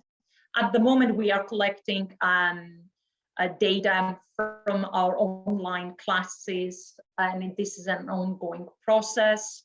We do have some qualitative feedback as well, which is always, we keep adding to the qualitative feedback, but this is more for our own information and see how things are going. And our observation and qualitative feedback is there for us to check on things and make prompt changes whenever it's needed. The student framework the student engagement framework we use. So we use this framework to develop the questions in our questionnaire. We want to enhance, we want to develop student engagement on three levels. So this is the cognitive, the emotional, and the behavioral. And we believe all three of these are equally important. So we have formulated questions to check on students' engagement on all three levels, and to get feedback about how we can design and implement better materials in the classroom, so we can stimulate them cognitively, emotionally, and also that in the end we believe will result in better behavioral results as well. So these are the three levels of student engagement. believe that they are interconnected. We want to see them follow rules passively and being apathetic in the class, acting in disassociation when they are not simply interested in what is happening in the class. And we know that is more of a problem in online learning environments. So we do target all three levels of engagement, focusing on the cognitive and emotional level, and then and finally on the behavioral one, believing that building on the previous two ones will result in better behavioral engagement results as well, in terms of attendance, in terms of pass rates, in terms of quality of work, student satisfaction, and other behaviors that we do want to see in our classroom. We have evidence at the moment. We have high attendance records from the first research we've done. In the first project, we've seen a high attendance rates in the classes we researched, good quality of written assignments and group presentations. Students' pass rates were higher than the previous term, and the overall satisfaction rates were very, very high for those two modules. The qualitative feedback we got is about exactly reflected all of those three levels of student engagement, about the supportive environment we created for them, for that feeling of freedom, but also in empowerment and critical thinking, that they had the chance to apply their critical thinking. We can see here from the qualitative feedback we've got that they are engaged cognitively and emotionally, and that they do enjoy this experience. The limitations are that we do still have a small sample, and we do need to gather more data, and this is what we intend to do from more classes in the forthcoming terms, especially now in the context of COVID. The data that we've got is quite special, particularly in its own right, and we really need to go into depth and further research and analyze the data that we already have before we collect more of it. Practically, our initial findings we've got so far indicate that students want a mix of different activities using scenario-based self-discovery activities that also invite self-reflection. Other things that work positively is the utilization of diverse localities, experiences, and debates when we explore contemporary business and management issues. These are things we've tried these last few months, and they worked well and received positive feedback. But one other thing that we are thinking of doing is invite international guest speakers online to further reflect on the diverse and varied experience business people have. And we know that we discovered through the questionnaire, the students' responses, that they expect of us to be professional, friendly, accessible, to be very supportive, as they felt quite unsure and uncertain. And I think that this attitude, a mixture of these attitudes can really increase students' confidence and interest in what they do. I have here some more points in terms of how the research findings can inform future pedagogy and curriculum design and instruction. I would like to focus more on the third point and to say that the one area where students felt they needed further support, according to the research questionnaire responses, was they need to feel part of community. That feeling of belongingness in online and being part of an online community is something that they ask from us, and we have to find ways to further build on this and make it more, give them more opportunities to make available more opportunities for them to participate, not only in class, but to feel part of a wider community. And I think because of COVID, students may have felt helpless or isolated, and that could have further fed that feeling of being alone and not part of a bigger community. So I think this is a takeaway point from the research so far that we need to consider, and we are considering this with Konstantinos to see how we can improve on that delivery of the community feeling. We want to make very explicit that when we have the dimensions of engagement, they are on a spectrum from positive to negative, but it doesn't mean that we evaluate students or we qualify them as being positive or negative learners. This is about their own attitudes. So they are not those terms are not here to denote any value judgment, but it's about to reflect on the attitude and the experience of the learner. So with COVID, which we mentioned before, we have a new normal now, which has very specific challenges, which are very hard to overcome, and or time to transition and to adjust to the new normal. It's not easy to make the leap, and that was obvious in other institutions that we have experience of. Our school was more prepared because we do have the online program for years now, but we need to think of how we can further develop those engagement dimensions, and how we can develop inclusive teaching and learning strategies in the online classroom. We still have new discoveries to make. We'll have new data to look into and look into depth and see where that will take us, into new findings, new insights, new understandings.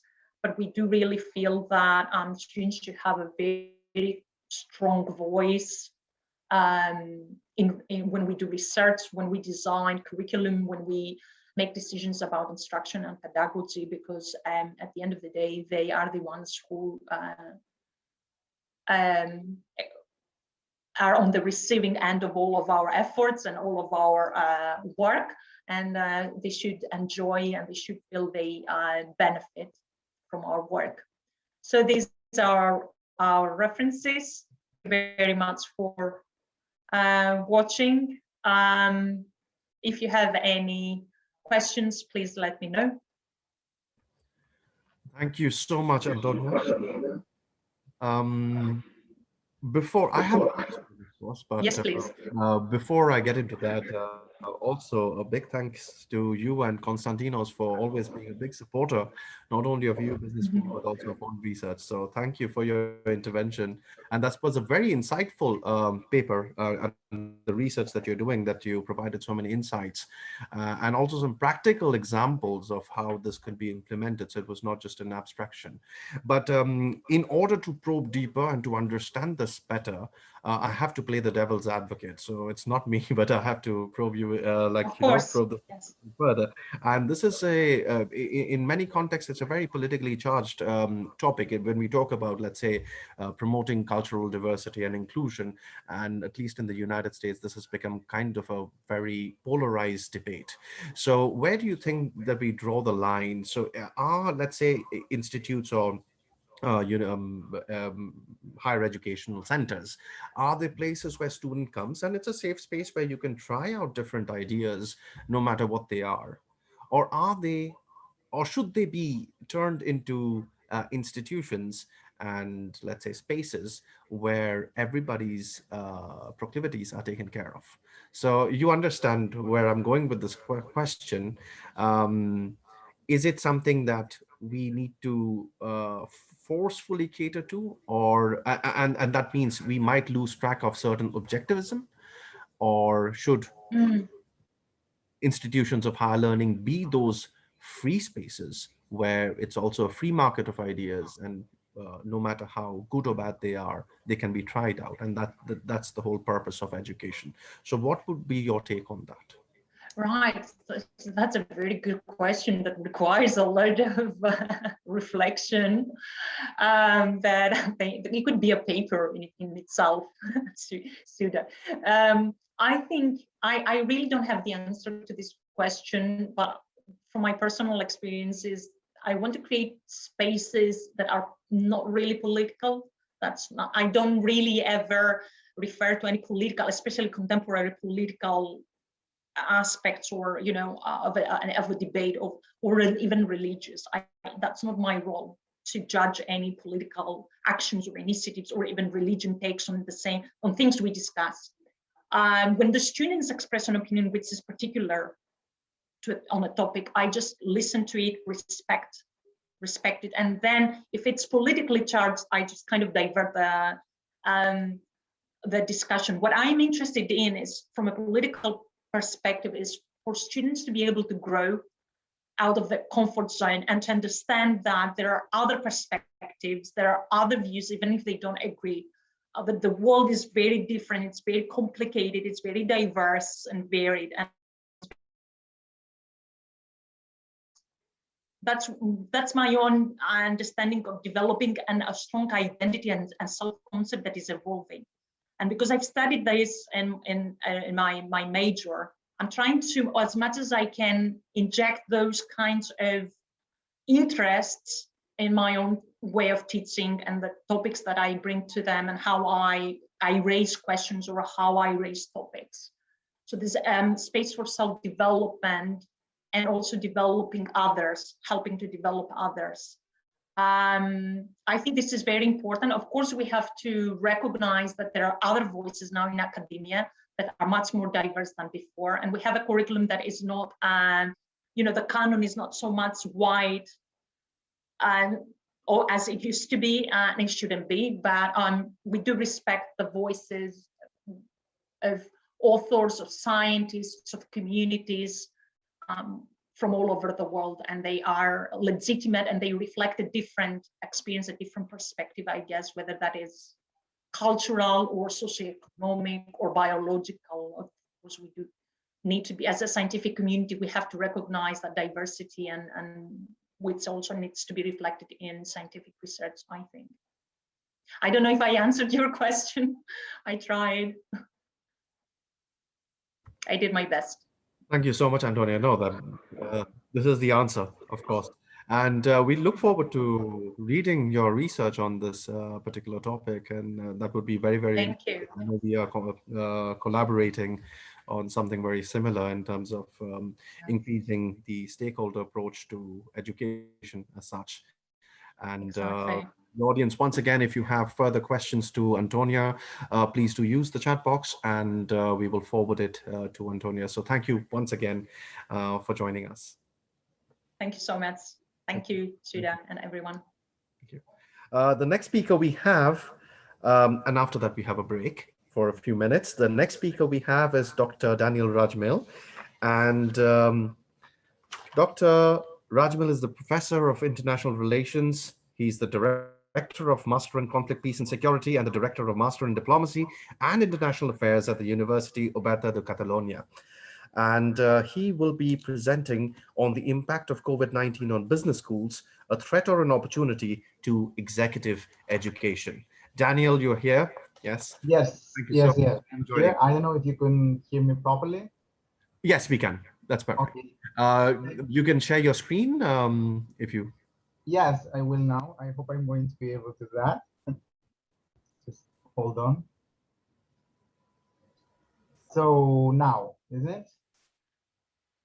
Should I make it bigger? Now it's better, no? That's perfect. Okay, so thank you everyone. Thank you, Dr. Charavati, and everyone for organizing this conference and meeting and to get to know all of you. It is a pleasure to be here, invited to speak. And what I will be basically presenting today, it's going to be research that we are developing as well with my colleagues, Dr. Morales and Dr. Jon-Hans Coetzer. And we are actually trying to look and complement the previous research that my colleague, Dr. Lucia Morales has presented. And what I will be doing today is actually learning from everyone as well, that you have very different and interesting points of view. And what I will be doing is what we are exploring on this research in order to be able to understand what it's going to be or what has been already the impact of COVID-19 for business schools and even regular universities that that are facing, some of them in greater extent, some of those on less extent, challenges or adaptations to their different learning models and programs that they are offering. So what I will be doing today is presenting the different ideas, which we are currently doing research. And of course, hopefully this is going to be finishing soon in a great paper that hopefully we can publish, and all of you, we could then exchange ideas. So having said that, what the important point of this research and what are we thinking about and what we will research and what have we done till now is searching, is understanding what COVID-19 has brought us and what the situation is showing us. And basically complementing as well what we have seen, we have understood that those that have transitioned to emergency response teaching, but have not really planned, no, and on a short or on a longer term, what it's going to be their different model or what they are going to be doing, probably those ones are challenging and will challenge a greater challenge on their future development and the education models that they are bringing to the different students. Another important point that we are going to analyze and that we are currently researching, it's the fact that the labor market is changing very fast as well. So it has been impacting all the different sectors and economic sectors of our society. But for sure, we are seeing that the labor market is also eager to get new professionals, and also it's changing and adapting to a new reality, you know, where we all know remote working skills are going to be needed, and as well the different and traditional professions that we all knew are changing, and the transition towards offering students courses or seminars that are going to be enabling tools for those professionals to get jobs on the future, it's going to be the key to success. So what we are going to be seeing, and we have been researching, is how the different programs of online universities, I will talk after our own university, UOC, that it's an online university that has been for 25 years teaching on online environments. So we were born as an online university. What are we doing? What is the strategy even before COVID-19 struck all the world? We were already going and targeting this direction. So basically what we want to understand is to see what this double challenge that the COVID-19 crisis has provided everyone is going to be tackled. No, we know that the global health crisis is focused on business schools and universities to reconsider the existing educational models.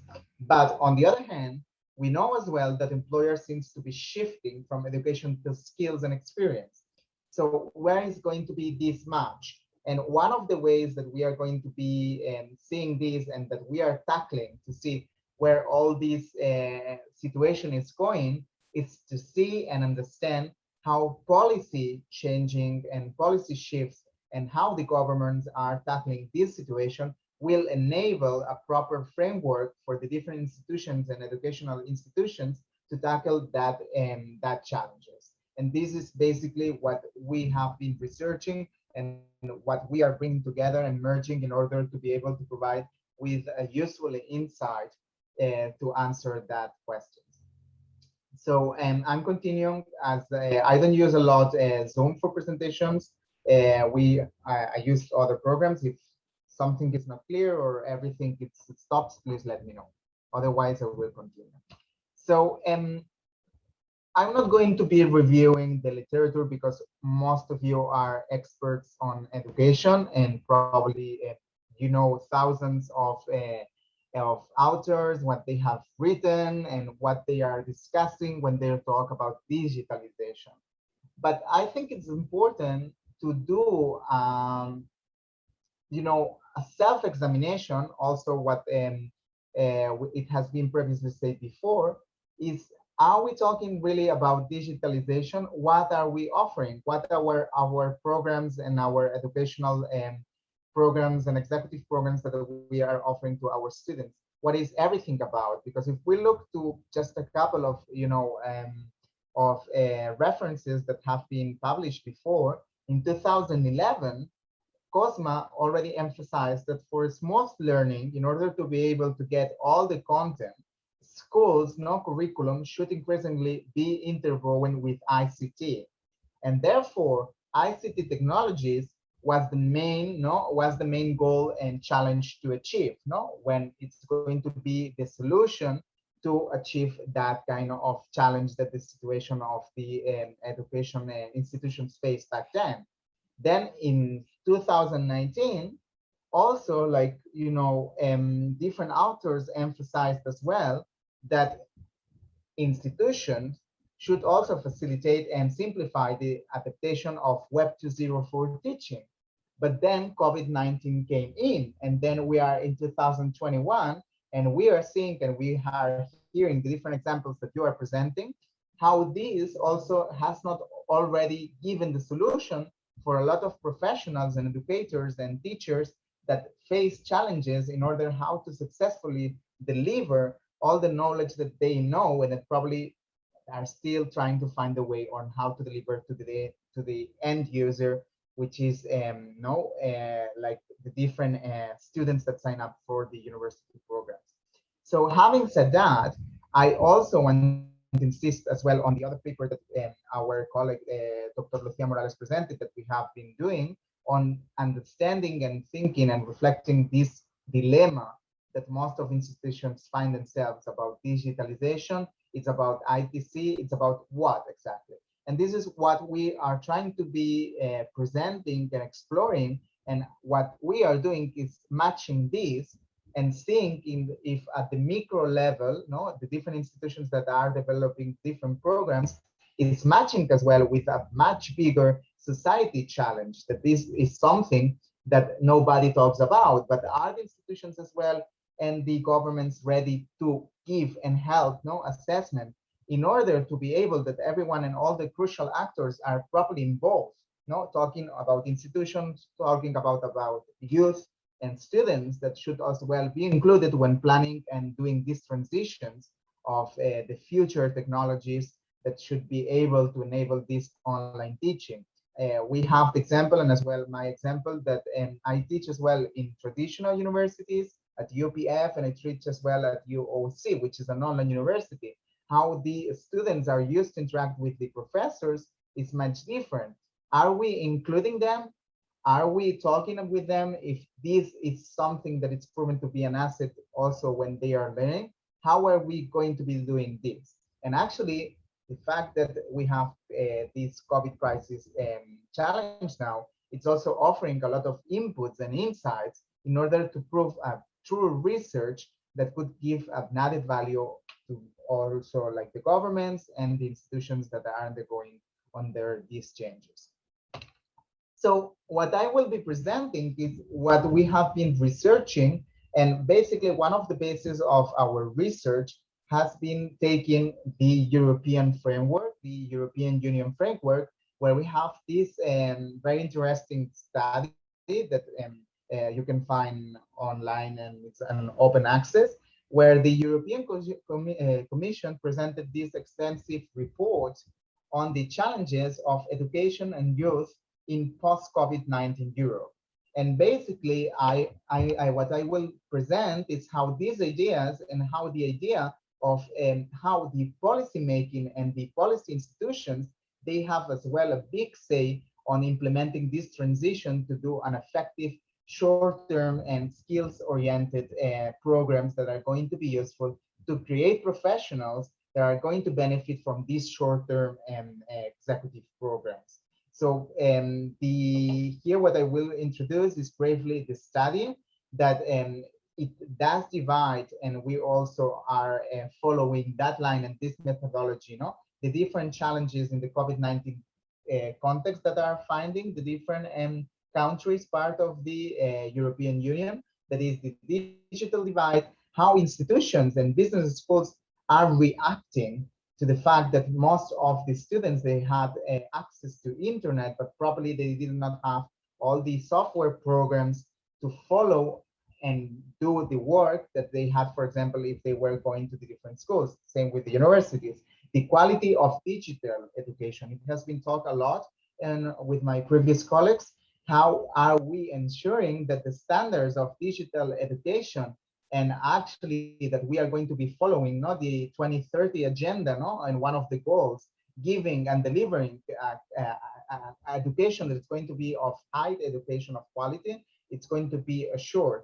How are we going to be working with inclusion and equity when sometimes, and this is self-awareness that we all know, even traditional universities have not been proven to be successful in providing this inclusion and equity for everyone. So these are the challenges that COVID-19 is bringing back to the arena. The access to education and the capacity and competencies, that is one of the goals that we are researching and that we are particularly interested in, is how the capacities and the competences in a such changing environment are going to be able to be delivered with these new programs that have to be targeted to skills and much shorter than the traditional ones.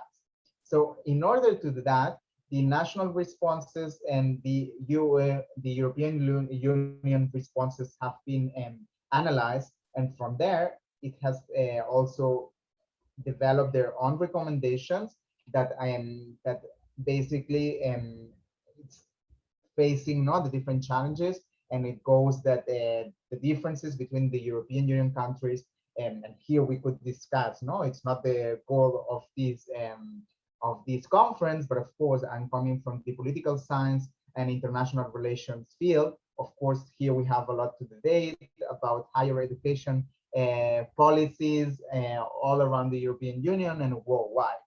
But what is important is the study found that even in the European Union, with such an environment of advanced education and advanced economies, there is some kind of disagreement between the policies that should be encouraged and how to reach and diminish the digital breach that COVID-19 has shown to the different countries. And I go forward, I think it's very interesting that one of the challenges that study did show, and that we are taking further, and that I will discuss, and that we are trying to prove as well with our own research, is to see how the challenge of the decision-making process and flexibility of sometimes of funding programs at the European Union level does not always contribute to this shift and crisis management response that the different European countries would expect. So having said that, came a lot of ideas, and what I'm presenting here is what we are currently doing and what we are going to be presenting hopefully soon. And it's that we are examining a comparative policies analysis between the European Union policy and the impact on education, higher institutions, and business schools all around the European Union. And then what we are exploring as well and measuring is the European Union policy and impact on labor market. By how are we going to be doing that, and how we are doing it is what I'm going to be explaining now.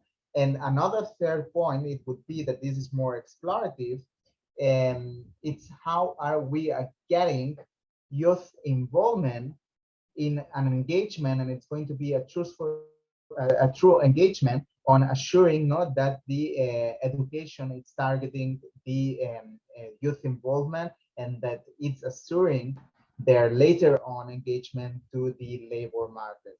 And then it's very interesting as well, a fourth area that we are currently exploring is that how the European Union as a paradigm of economic development and what is expected to be evolving into non-diverse policy change response to the COVID-19 crisis, it could be compared as well with some conflict areas where we are seeing that the traveling and the effects of the economic development is having a higher impact on the education development and the online environment that most of their higher educations are facing nowadays. And in order to do this, what we are trying to do and we are developing is this nested analysis approach. What we are doing is building a small n analysis where, based on this case selection of the different European Union countries, we are trying to assess if all the countries that differ and that they claim on this bigger study that they face some challenges, and the institutions that they face some challenges, it could be related to some specific conflict of management and policy management that made and resulted to an end user as the higher educations that make this quite impossible. So having said that, another experience and case study that I wanted to introduce and explain to you, because I thought it would be interesting when I was seeing the program, and that it's related as well to the study that we are presenting and that we are researching together with my colleagues, Dr. Lucia Morales and Jon-Hans Coetzer, is our own case, UOC to UOCX. And before saying this, I'm going to explain as well how our own experience, as in the case of Dr. Coetzer and myself, as co-directors of the Master Program in Conflict, Peace, and Security Studies that it's delivered by UOC and UNITAR as well, it could be seen and could be taken as an approach on how we are reforming and how we are trying to close the gap between what the skills, like the market is demanding, the students are demanding, and the skills that need to have our students. So basically, some of you perhaps they know UOC, some of you they don't know it. So I'm going to be very brief and not going to be very corporative, because what I'm trying to explain here, it's not propaganda, but understanding that we were born as an online university in 1995. So it was already born as an online university. So we never had like this formal campus, and then we changed to this online and distance approach. Rather, what it was, how it began and it was created, is to do and it was a vet for online learning from the beginning. So basically, what we were seeing and the university found is that even before COVID-19, there was the need to reframe the educational model and basically turn it into more customized and supporting to the students through the e-learning experience, but in a more specific way.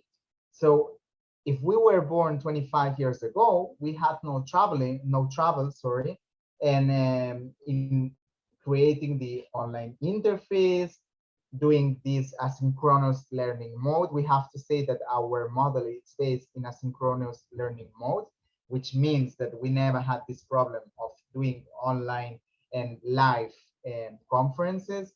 Rather, we created since scratch that our students are going to be studying in different time slots when their job tasks and their different professional backgrounds would enable them.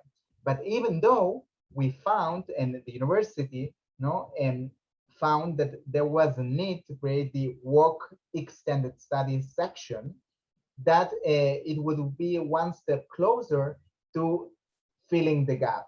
This challenge that everyone is seeing, and we are seeing as well in the literature, and everyone is seeing nowadays, that shorter programs could be one of the keys to success, not the only one, but could be one of the keys to enable those students and those professionals that are working nowadays and that they need very specific targeted development plan outside of the traditional university degrees.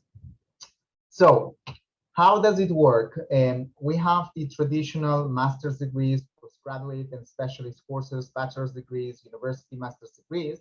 And what we have, or UOCX has, is these open courses sections where actually students, they could enroll in programs that they last from 2 months to 5 months, when they are going to be able to study on a very specific target skills approach. And then we have as well learning languages courses and seminars that are also trying to target those skills. And as well in our master program that we are offering the traditional master's degree, what we are offering as well is courses that could be developed from the content of the master that could be of help for those professionals that probably know even more from us, that we work in the academia, and sometimes when they are in the field, in the case of working with conflict, peace studies, they are working in peace missions that they need because they have a lot of professional experience, but sometimes they lack of the skills that they need to learn from the academia. And this is the combination that we are trying to bring in. So this is it was probably the inspiration that we had when designing this research that we are on the way of finishing, and where we are exploring what the market needs, what are the skills, how the institutions are trying to develop short-term programs targeting those skills that they need to cover, and how is the policy being developed in the main institutions. And this is where the European Union case is quite interesting, because there are these two levels, the national level and of course the European Union level. So it's a very interesting case study that will enable to take different sample cases and case studies from this institution as a whole, like the European Union. And this is where we are going. And conclusions of what we have been researching so far is that, of course, we all know that the COVID-19 is performing the catalyst role for both business schools and universities transformation. That, of course, digital transformation is not yet completed on an equal stage. This has been shown as well by the European Union study and the ones that we are covering, and we are trying to collect this simple data, also interviewing different online universities and colleagues that we are interviewing, and we are in this process. And then online learning, that has to go into this skills orientation, because one of the problems and the challenges that universities, business schools, and education institutions will find is how to engage the youth population that are finding nowadays not appealed by the traditional learning institutions, and especially with the crisis situation that is going on. So a lot of the students that I was trying to interview and doing these in-depth interviews with them, they were sharing their concerns on, what should I do, professor? Should I go into a 2-year or even 3 years program, or should I try to get a job, when we know that the crisis is demanding that people don't lose time and they get already to the labor market? So this kind of disagreement or disattachment between the different goals that institutions and students they might find, it's something that needs to be addressed.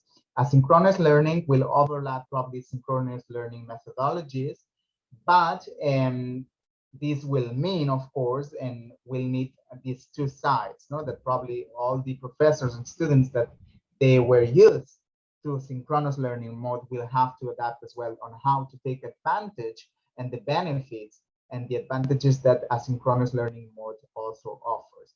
And as well, the European Union policy impact on Europe and impact on business schools and universities, it's leading to intra-differences that will lead to different conflict or possible conflict scenarios inside the European Union, that this could be, again, interesting, at least for political science and international relations point of view, but as well, it could lead as well to overlap gaps of development between European Union and other different regions all around the world.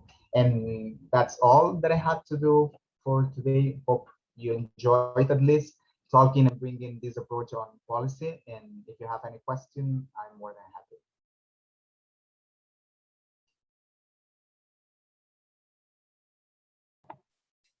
Well, thank you. Thank you, Daniel, for the presentation. It was really interesting and insightful to hear your perspective on how executive education is changing post-COVID-19.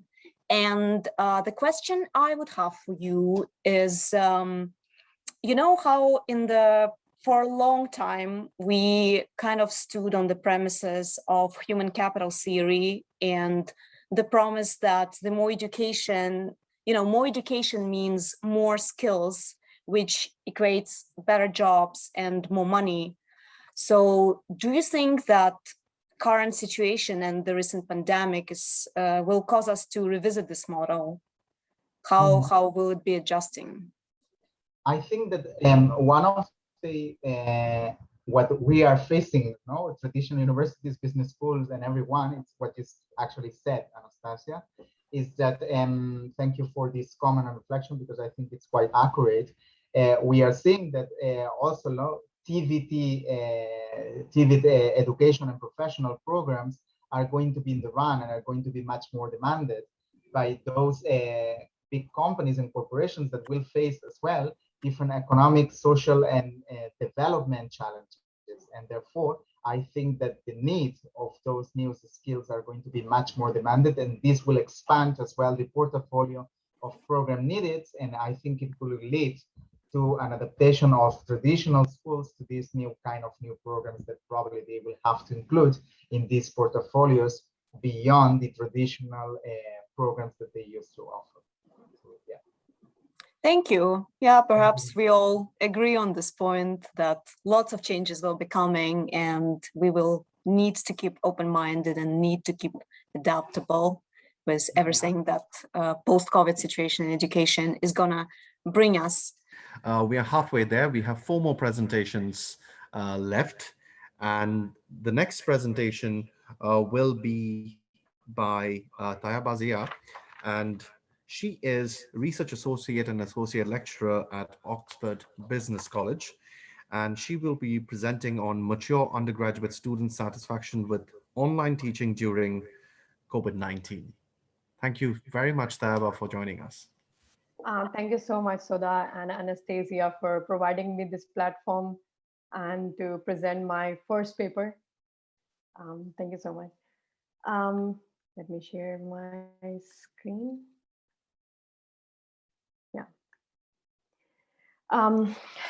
So this paper, Mature Undergraduate Student Satisfaction with Online Teaching During the COVID-19, I was the co-author in that paper, and with Dr. Fayaz and Mr. Sarwar Khwaja. Because of their some other engagements, they couldn't join me today. So I will be the one who will be presenting this paper today. I will try my level best to cover everything. So as in content, we try to discuss everything which we faced through, this pandemic time, especially as in we were trying to measure the satisfaction level of mature undergraduate students in the private higher education sector. The reason why we conducted this, because this specific research area, it was lacking at that time, and the COVID-19 worldwide, it was a hot topic to discuss. It was very first time when this thing happened, and we were trying to link up this thing with the online learning. The research questions were, what are the challenges the mature undergraduate students face during teaching? And what are their experience of mature undergraduate student with online teaching and support during COVID-19? And the third one was, what is the most preferred teaching method, online or the face-to-face students, first face-to-face learning for the students? I will not discuss much about COVID-19 because already earlier presenters have been discussing this topic. Therefore, I'm going to skip it due to limited availability of time slot and maximum utilization of allocated time. Uh, the key points which we discuss in this paper about the private higher education. So I will start from it. So the private higher education, mainly it refers the UK private higher education institutions to a fully autonomous alternative providers, which operates for not for which just operates for the profit and don't receive any grant from government sector. And according to the Alchbeck, the private higher education institutes are responsible for their own funding. Mainly, we have seen this kind of trend that most of the mature students they join these private higher education sector because of a lot of things like specifically I have observed this thing, the institution in which I am teaching, Oxford Business College. So they are giving this kind of facility to to arrange the classes over the weekend according to the age of the students, because you can understand the mature and the graduate students, they do have different engagement, family commitments or the work commitments and all that stuff. So it is really easy, and they find it's very convenient to join the private higher education sector in this side. And the mature higher education, the mature students, we can say them that the term mature students refers to anybody going to the school or the college or university after some time out from full-time education. And according to UCAS, this means that the students who are over 21 years of age at the beginning of their undergraduation level, or the students who are over 25 years of age at the beginning of their post-graduation level or postgraduate studies, and it can go up to their pensionable age. After conceptualization, mature students, we link mature students to their respective generation with X, Y, Z generation. The point to be noted over here is that there is no consensus on the age group of respective generation. As Hovey classified the X generation, refers to the X generation who were born in 1980.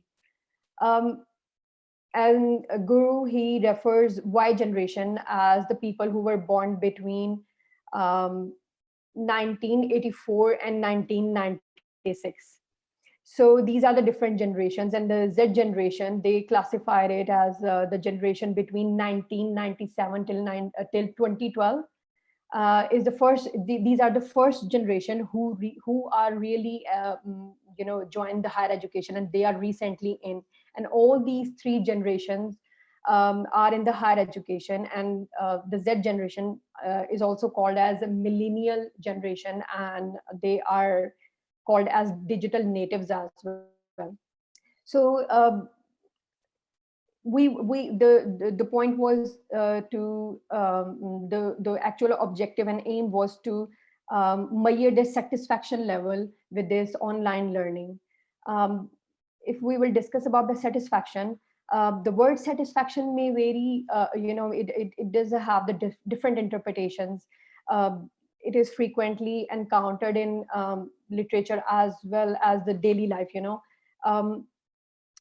Job satisfaction or customer satisfaction or the patient satisfaction, we are already aware about these terms.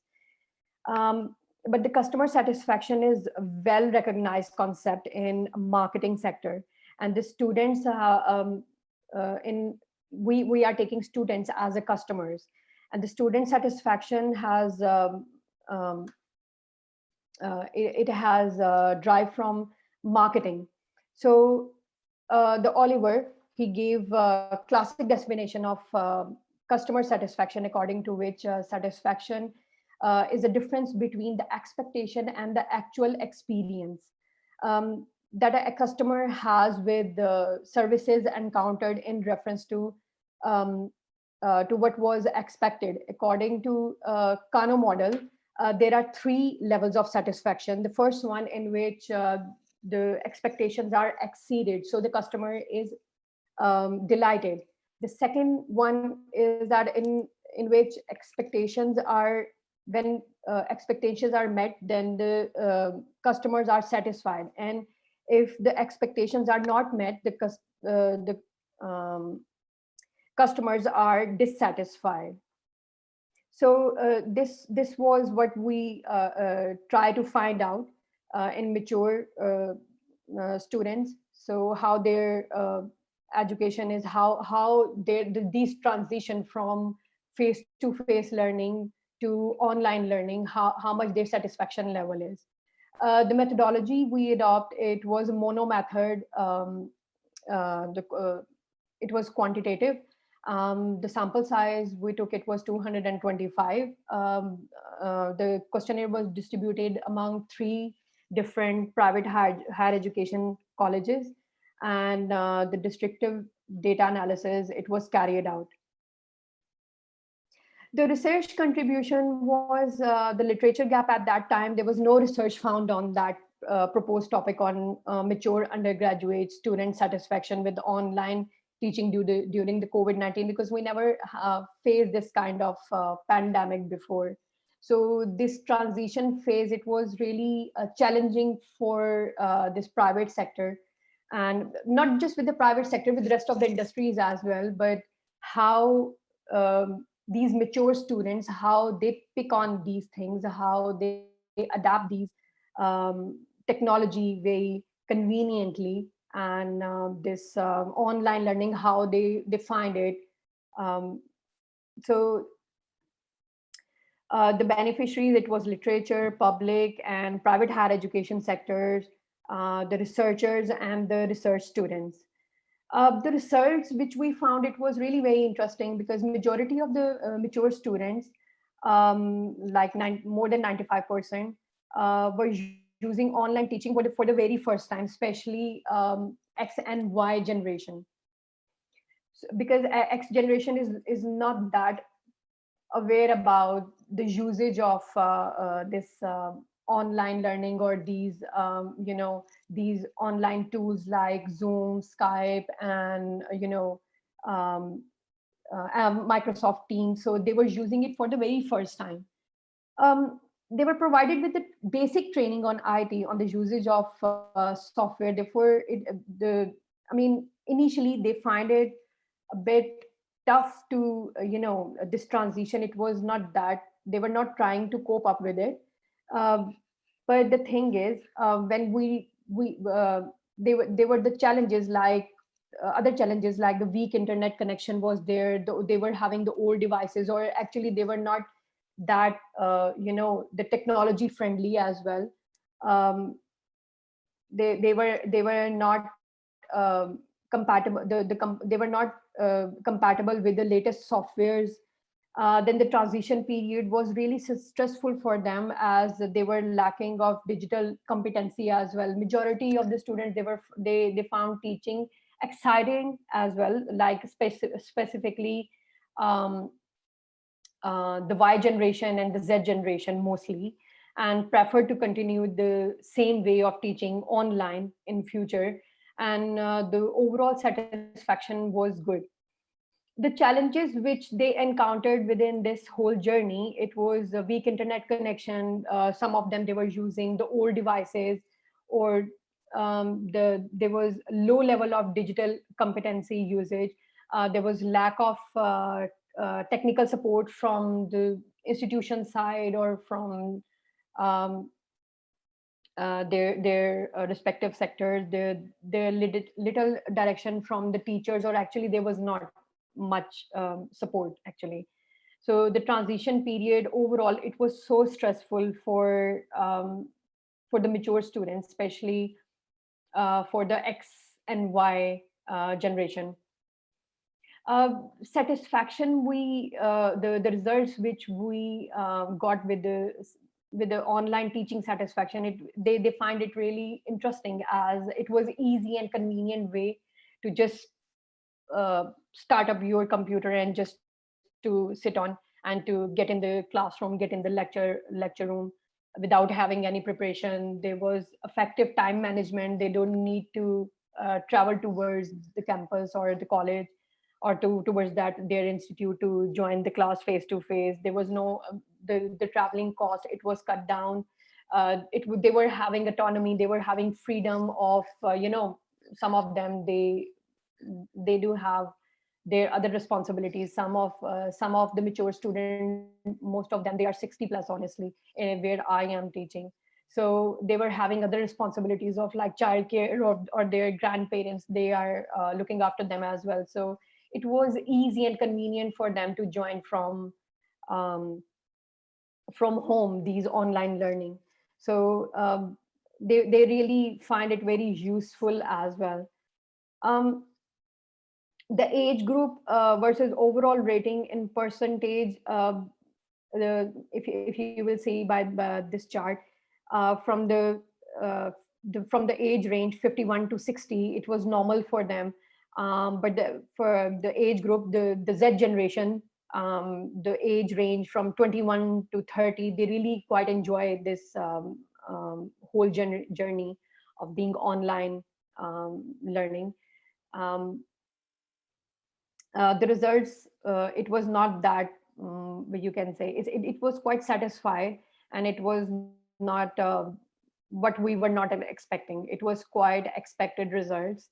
The recommendations which we make in this paper, it was low, because of the low digital competency, it's better to teach these generations the variety of IIT trainings for different level of competencies. First, we need to assess at what level actually they are in regards to the usage, or the usage of devices or these technologies.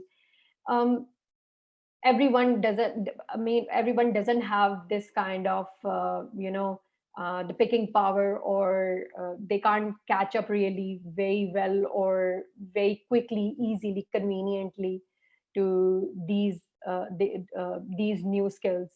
And the IT equipment, some of them actually they were lacking it. So students can borrow it from institutes, can provide it, they can borrow it from the institutes, or they can have like institutes or government can subsidize on these prices, or any easy or affordable installments can be made, so they can have this equipment, as this is the need of this era, this is the need of this technology, is the need of this time. Internet free loans can be provided, or the provision of borrowing these devices and return after completion of that course, it should be granted by the institution. On digital literacy, on buying an IT equipment, computer, laptop, these kind of things, and provide internet connection, they should be they should be some kind of planning going ahead, or there should be some kind of arrangements going in future to do this kind of to provide with this kind of technology, or the training, how to use this equipment and how to get this equipment easily. um, the recommendations are like post COVID-19, if private higher education institutions wants to continue online teaching, they require to train the students and the staff as well, but the students first, especially mature students, because they belong to the age group in which they never used this technology before, they never used this kind of equipment, or they are not IT literal. So the people range from 40 to 50 or over 60, actually they lack in this sector. So the they should give up this, they should give this kind of opportunity to learn this technology and to be trained on these technologies, so they can make progress in their they can take benefit of out of this in their personal life and then in their academic life as well, in their academic career. So the private higher education really needs to create training manuals, videos, some kind of webinars and online teaching supports as well. This is it from my side. Thank you so much. If you have any questions, please feel free to ask. Thank you very much, Taiba, for this presentation. I've also had the opportunity to go through your paper that you have jointly written with your colleagues at Oxford Business School.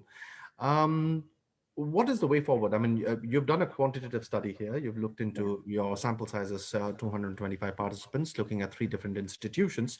And you've basically looked into, as I see, in terms of the satisfaction level from the perspective of, let's say, ease of doing it, technology, et cetera, et cetera.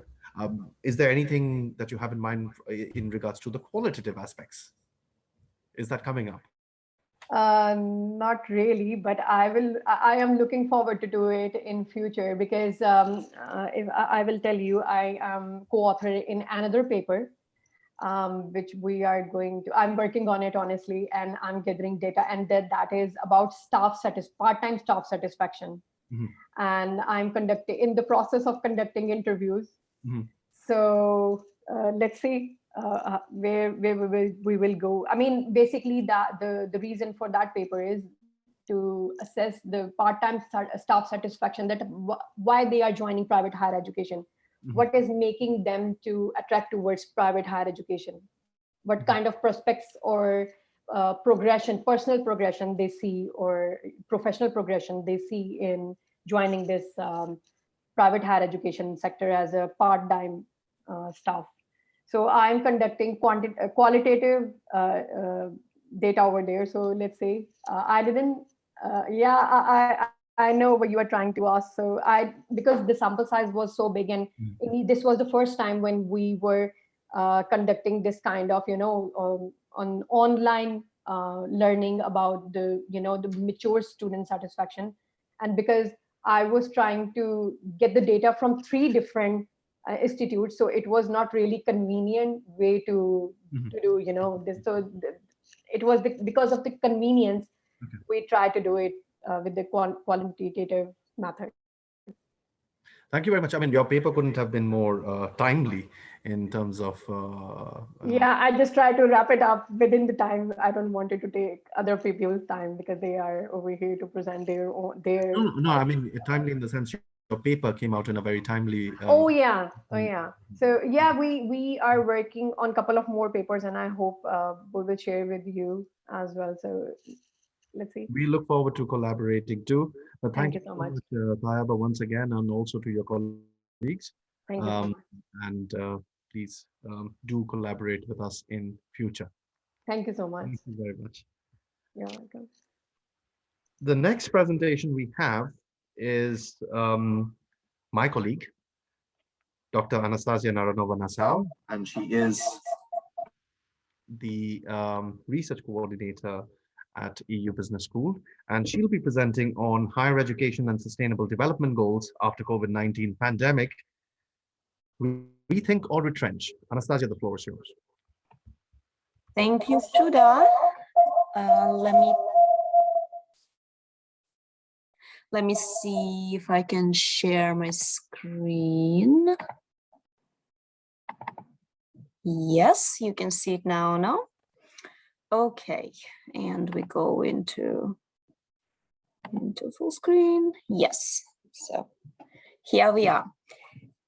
Well, good afternoon to everyone who is with us today. And the research that I want to present is a developmental paper. So it's still in the developmental stage. And the topic of this research is higher education and sustainable development goals after COVID-19 pandemic, rethink or retrench. So as we all know, COVID-19 pandemic had far-reaching consequences for all sectors of the economy, including higher education. And it also substantially impacted the achievement of Sustainable Development Goals.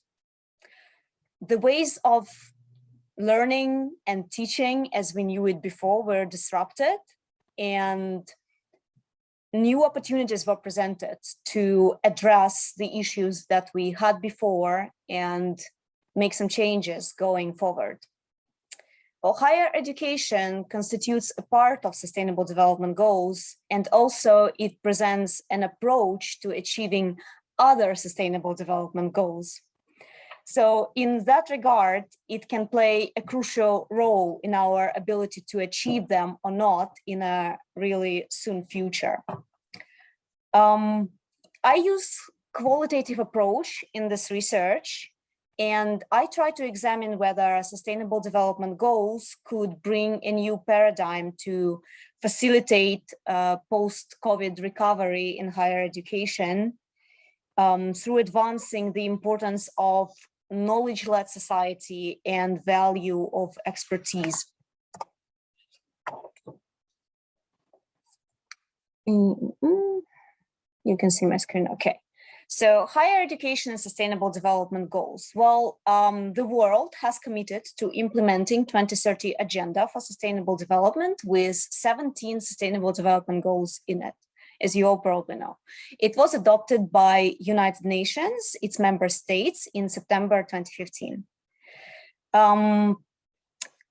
The unusual situation that was created by COVID-19 pandemic in 2020 had influenced both the commitment towards the goals and the ability of the member states to reach all the 17 goals that were mentioned, and the trajectory of the development has been amended, if not changed more severely.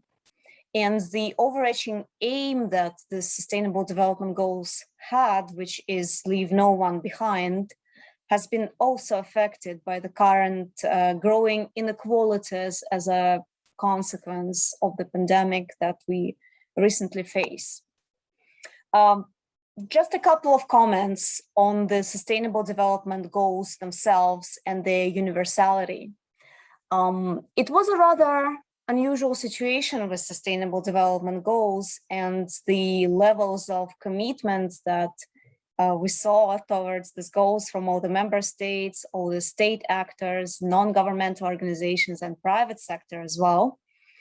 And perhaps there are a few reasons to that, to this unusual acceptance and commitment. Well, first of all, Sustainable Development Goals creation was a very cooperative and co-creative process, and lots of voices have been taken into account in that process. And that in itself enabled a widespread feeling of ownership that people have towards Sustainable Development Goals. Also, these goals have been claimed to be universal because they could be applied to both developing and developed contexts, and they have a really strong potential to advance our understanding of inequality between various economies, and that's why people really see them as applicable in different settings in which they operate. And finally, there's a wider commitment to certain global challenges in Sustainable Development Goals, such as climate change, poverty, access to clean water, and also the sustaining of peace around the world. And therefore, this Sustainable Development Goals itself, they inherit, they unite values of multiple groups of people, and therefore the support before COVID, and actually we can see, I think still post-COVID, has been quite substantial.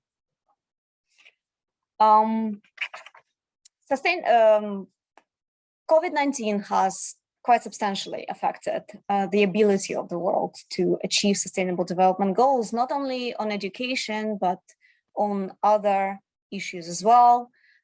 Just a few brief comments, because you all saw it yourself and experienced it firsthand. Of course, the mobility rules of this world have been changed and limited substantially to the level that the world perhaps have not experienced in the recent past. Poverty is increasing. The economic consequences of this pandemic in general are very far-reaching, and they vary depending on the context for developing and developed countries, and that affects all the sectors of the economy. Education, as our previous presenters have shared, has been forcefully digitalized, which caused substantial implications for learners all over the world and for the industry as a whole. That was really a uniting, I think, factor for the industry that has been forcefully moved online and had to experience all these new circumstances. And the democratic government content all over the world has also been challenged with the need to implement all these emergency measures, close borders. There was a lot of anxiety, uncertainty, and fast reactions, forceful reactions, most of all, in education and in other sectors as well. In education, unfortunately, sorry.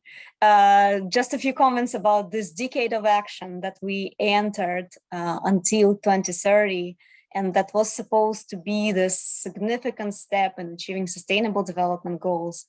Now it's been widely called in the industry a decade of recovery and action, which I think for education definitely is the right approach, the right lens to look at it going forward. What we've seen in education industry in these months, already more than 1 year actually post the pandemic start, was the growing inequality. And this watershed for inequality specifically goes between developed and developing economies.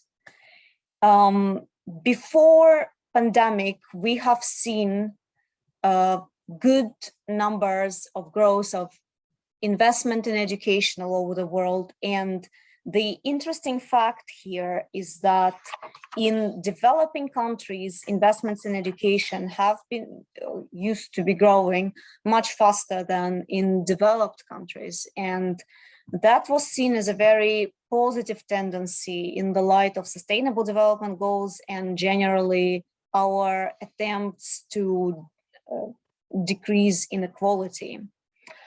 The research around this area is still in a very early stage, and we don't know how it's going to look going forward. Most expectations are around budgets being cut and education experiencing going forward some financing issues. And in terms of inequality in access to education, in quality of education, in educational opportunities, there is a large concern that developing countries, low income and middle income countries will be affected more severely than developed countries. So this brings us to the research question that I'm trying to answer in this developmental paper.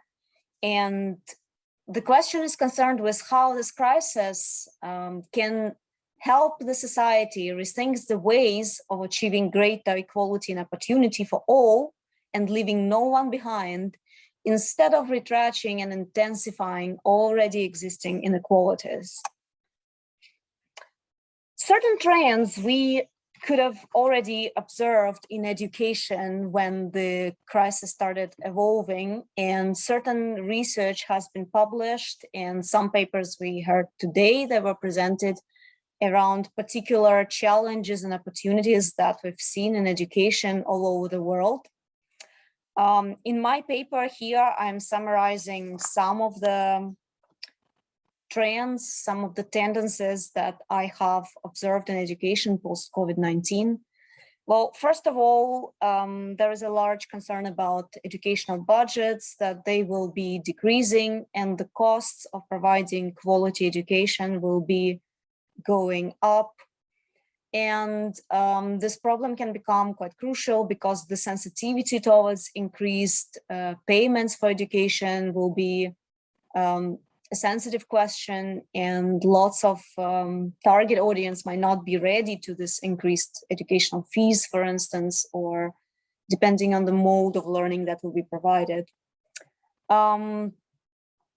This question of budgets in education, of finance in education, is always partly economic and partly political, given the ways that the sector is being financed, because it's being financed through state sources, through non-governmental organizations, through inter-state help, and of course, through private payments by clients, by endowment funds, by alumni. A lot of stakeholders are involved in this area, and that all makes it quite challenging and complicating. Another concern that exists in education post-COVID is salaries in the public sector, including salaries of university professors and teachers, and all the people, admin staff, alumni, staff working with alumni, everyone who is involved in educational sector.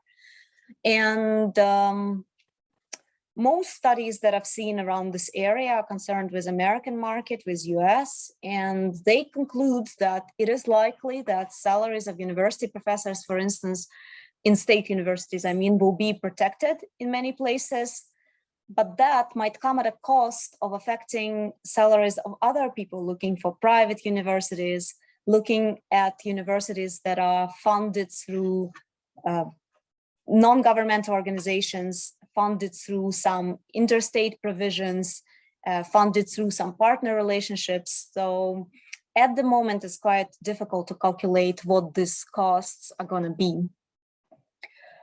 Also, what we know is that every crisis, and likely COVID-19 is not going to be any exclusion from that, affects resources in educational sector disproportionately. And as I said before, the big concern that we have here in the light of sustainable development goals is that low income and developing countries will be the ones affected the most.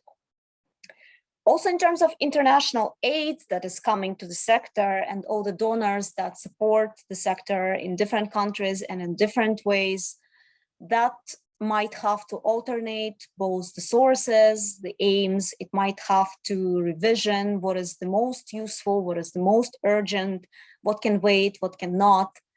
But there are no predetermined, pre-planned models in this area. We are again forced to be very reactive, very quick, very open-minded, and to observe how the situation is developing, because we need to react in a very innovative ways, and right now, react the moment we see it.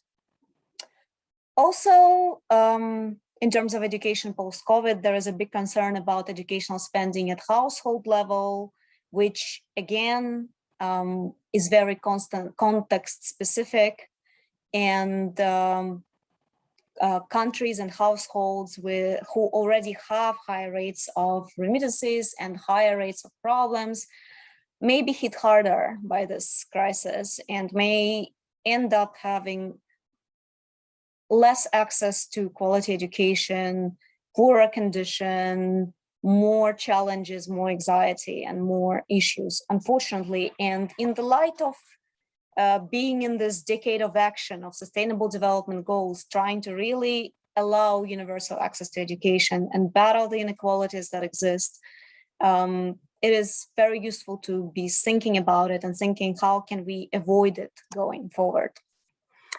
Okay, so in my developmental paper, which is still at the early stage, I'm slowly starting to observe 8 trends in higher education and sustainable development goals post-COVID. And let's just have a brief account of them.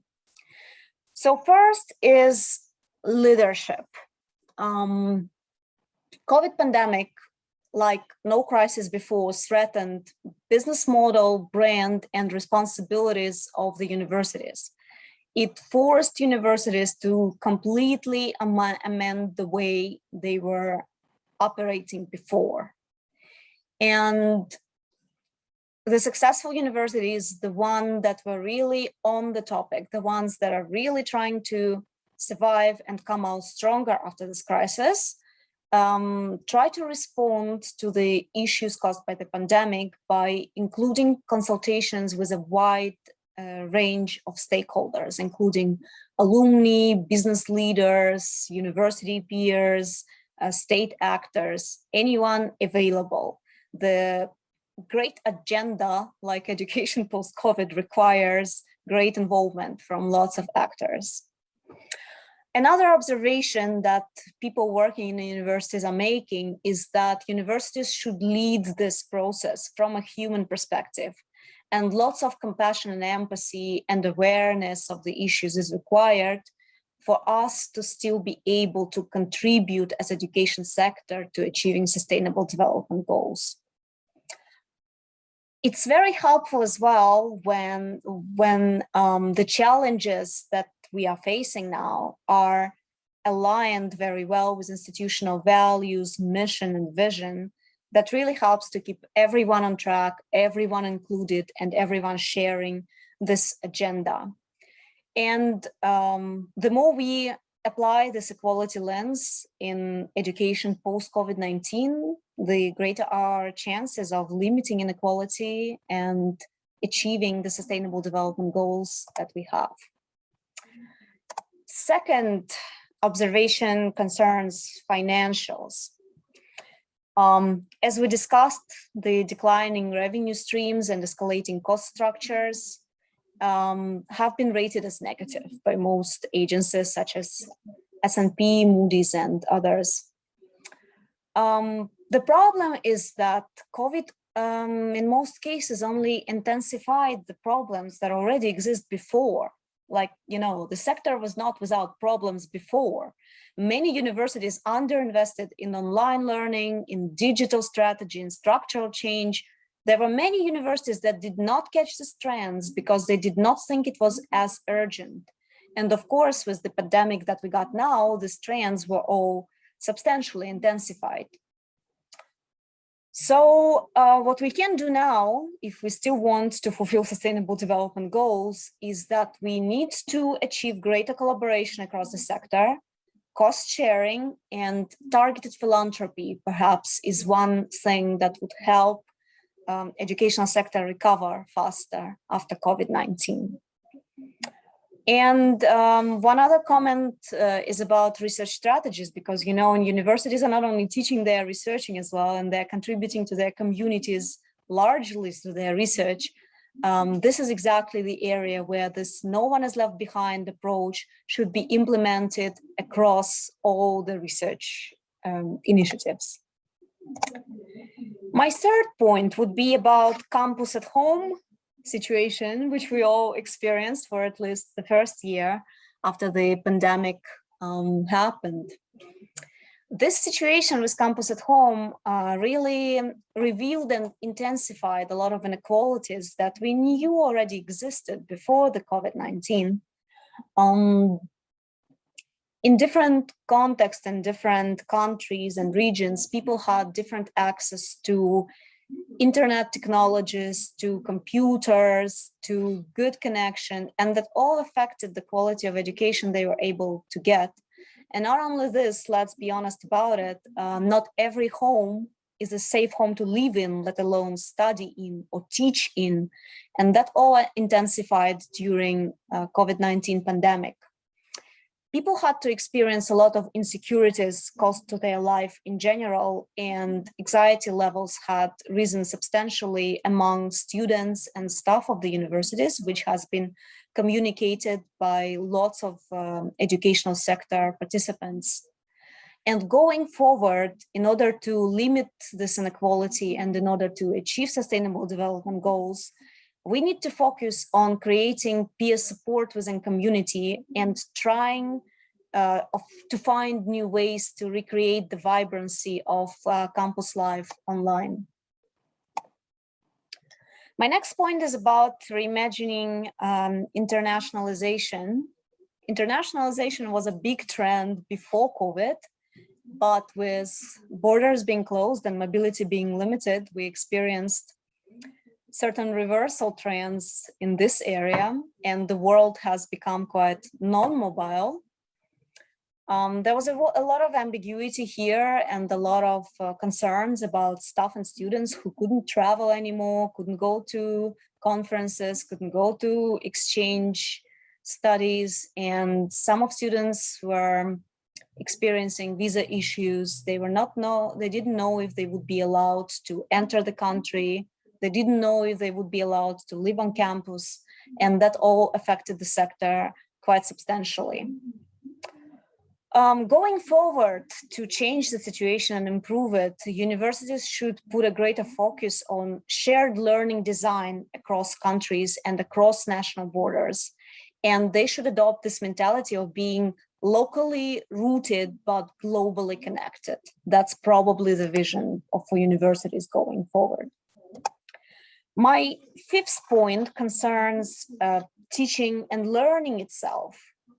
And we were forced during the pandemic to try new models of teaching and looking for some balance between face-to-face, blended, and online learning. We still do, at least in a U business school.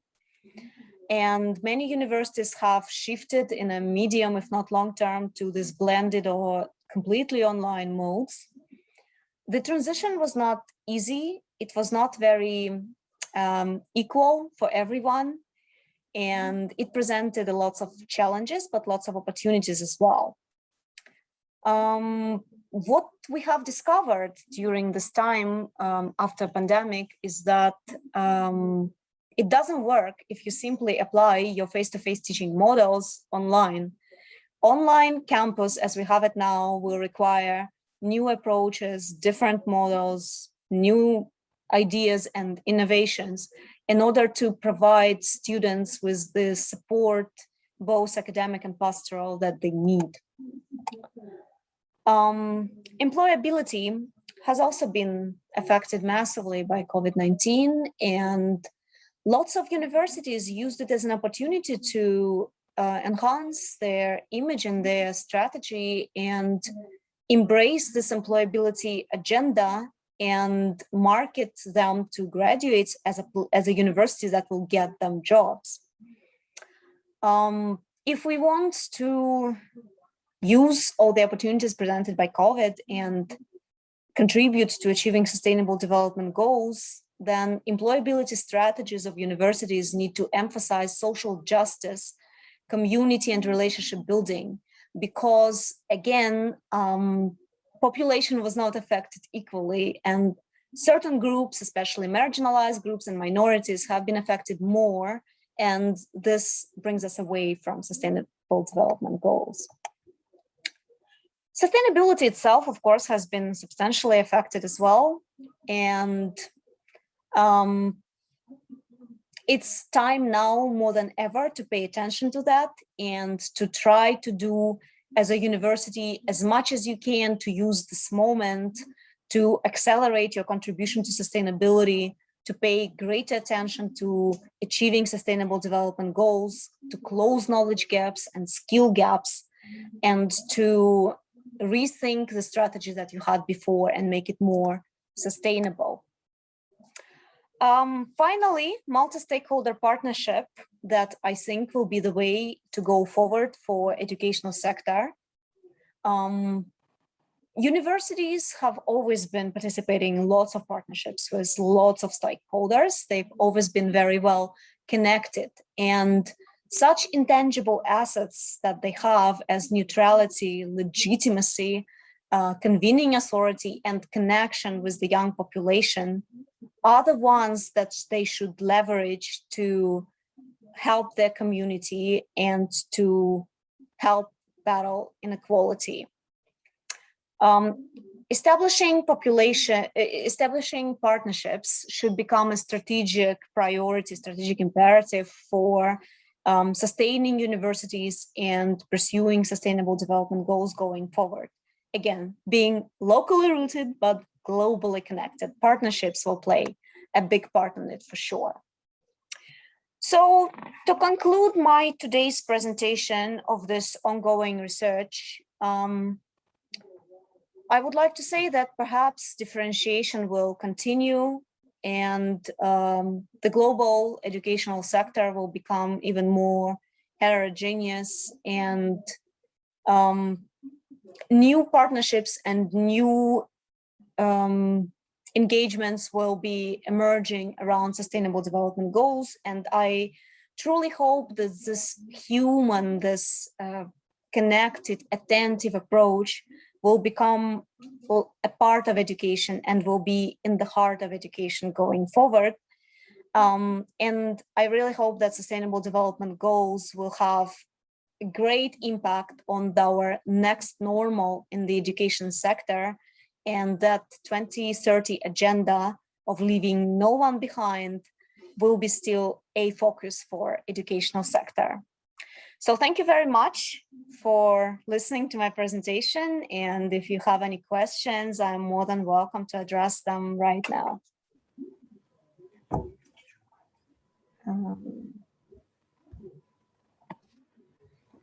Thank you very much, Anastasia, for this presentation. You made a lot of points.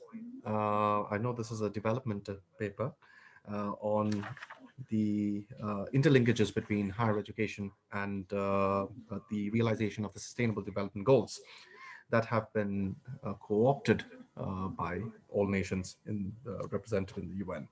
Now, one of the points that really struck me was the point with leave no one behind. So first of all, you're talking about higher education, right? Yes. You are talking about higher education. So here, are we really looking for equity? That means we want everybody to go in for higher education, or should it be a choice? Should it be a more free market? What about, let's say, the apprenticeship model that we have in Switzerland and Germany and many other countries, which many other countries, let's say in the developing world, are trying to incorporate? Or should it become like where I have an issue with is, should it become a right that you are entitled to a university education? What would be your view? Well, thank you for the question. It's a really good one. Whether it should be a universal right and whether we want total equality here. I think we do want equality in terms of access to education of those who want to have this access. Of course, education is a choice, especially in the modern world, which is presenting so many opportunities to access education in various ways, through various platforms, online, offline, through different partnerships. It is a choice, but in my view, and I think in the vision of achieving sustainable development goals, the idea is to allow for access for those who want to have this access.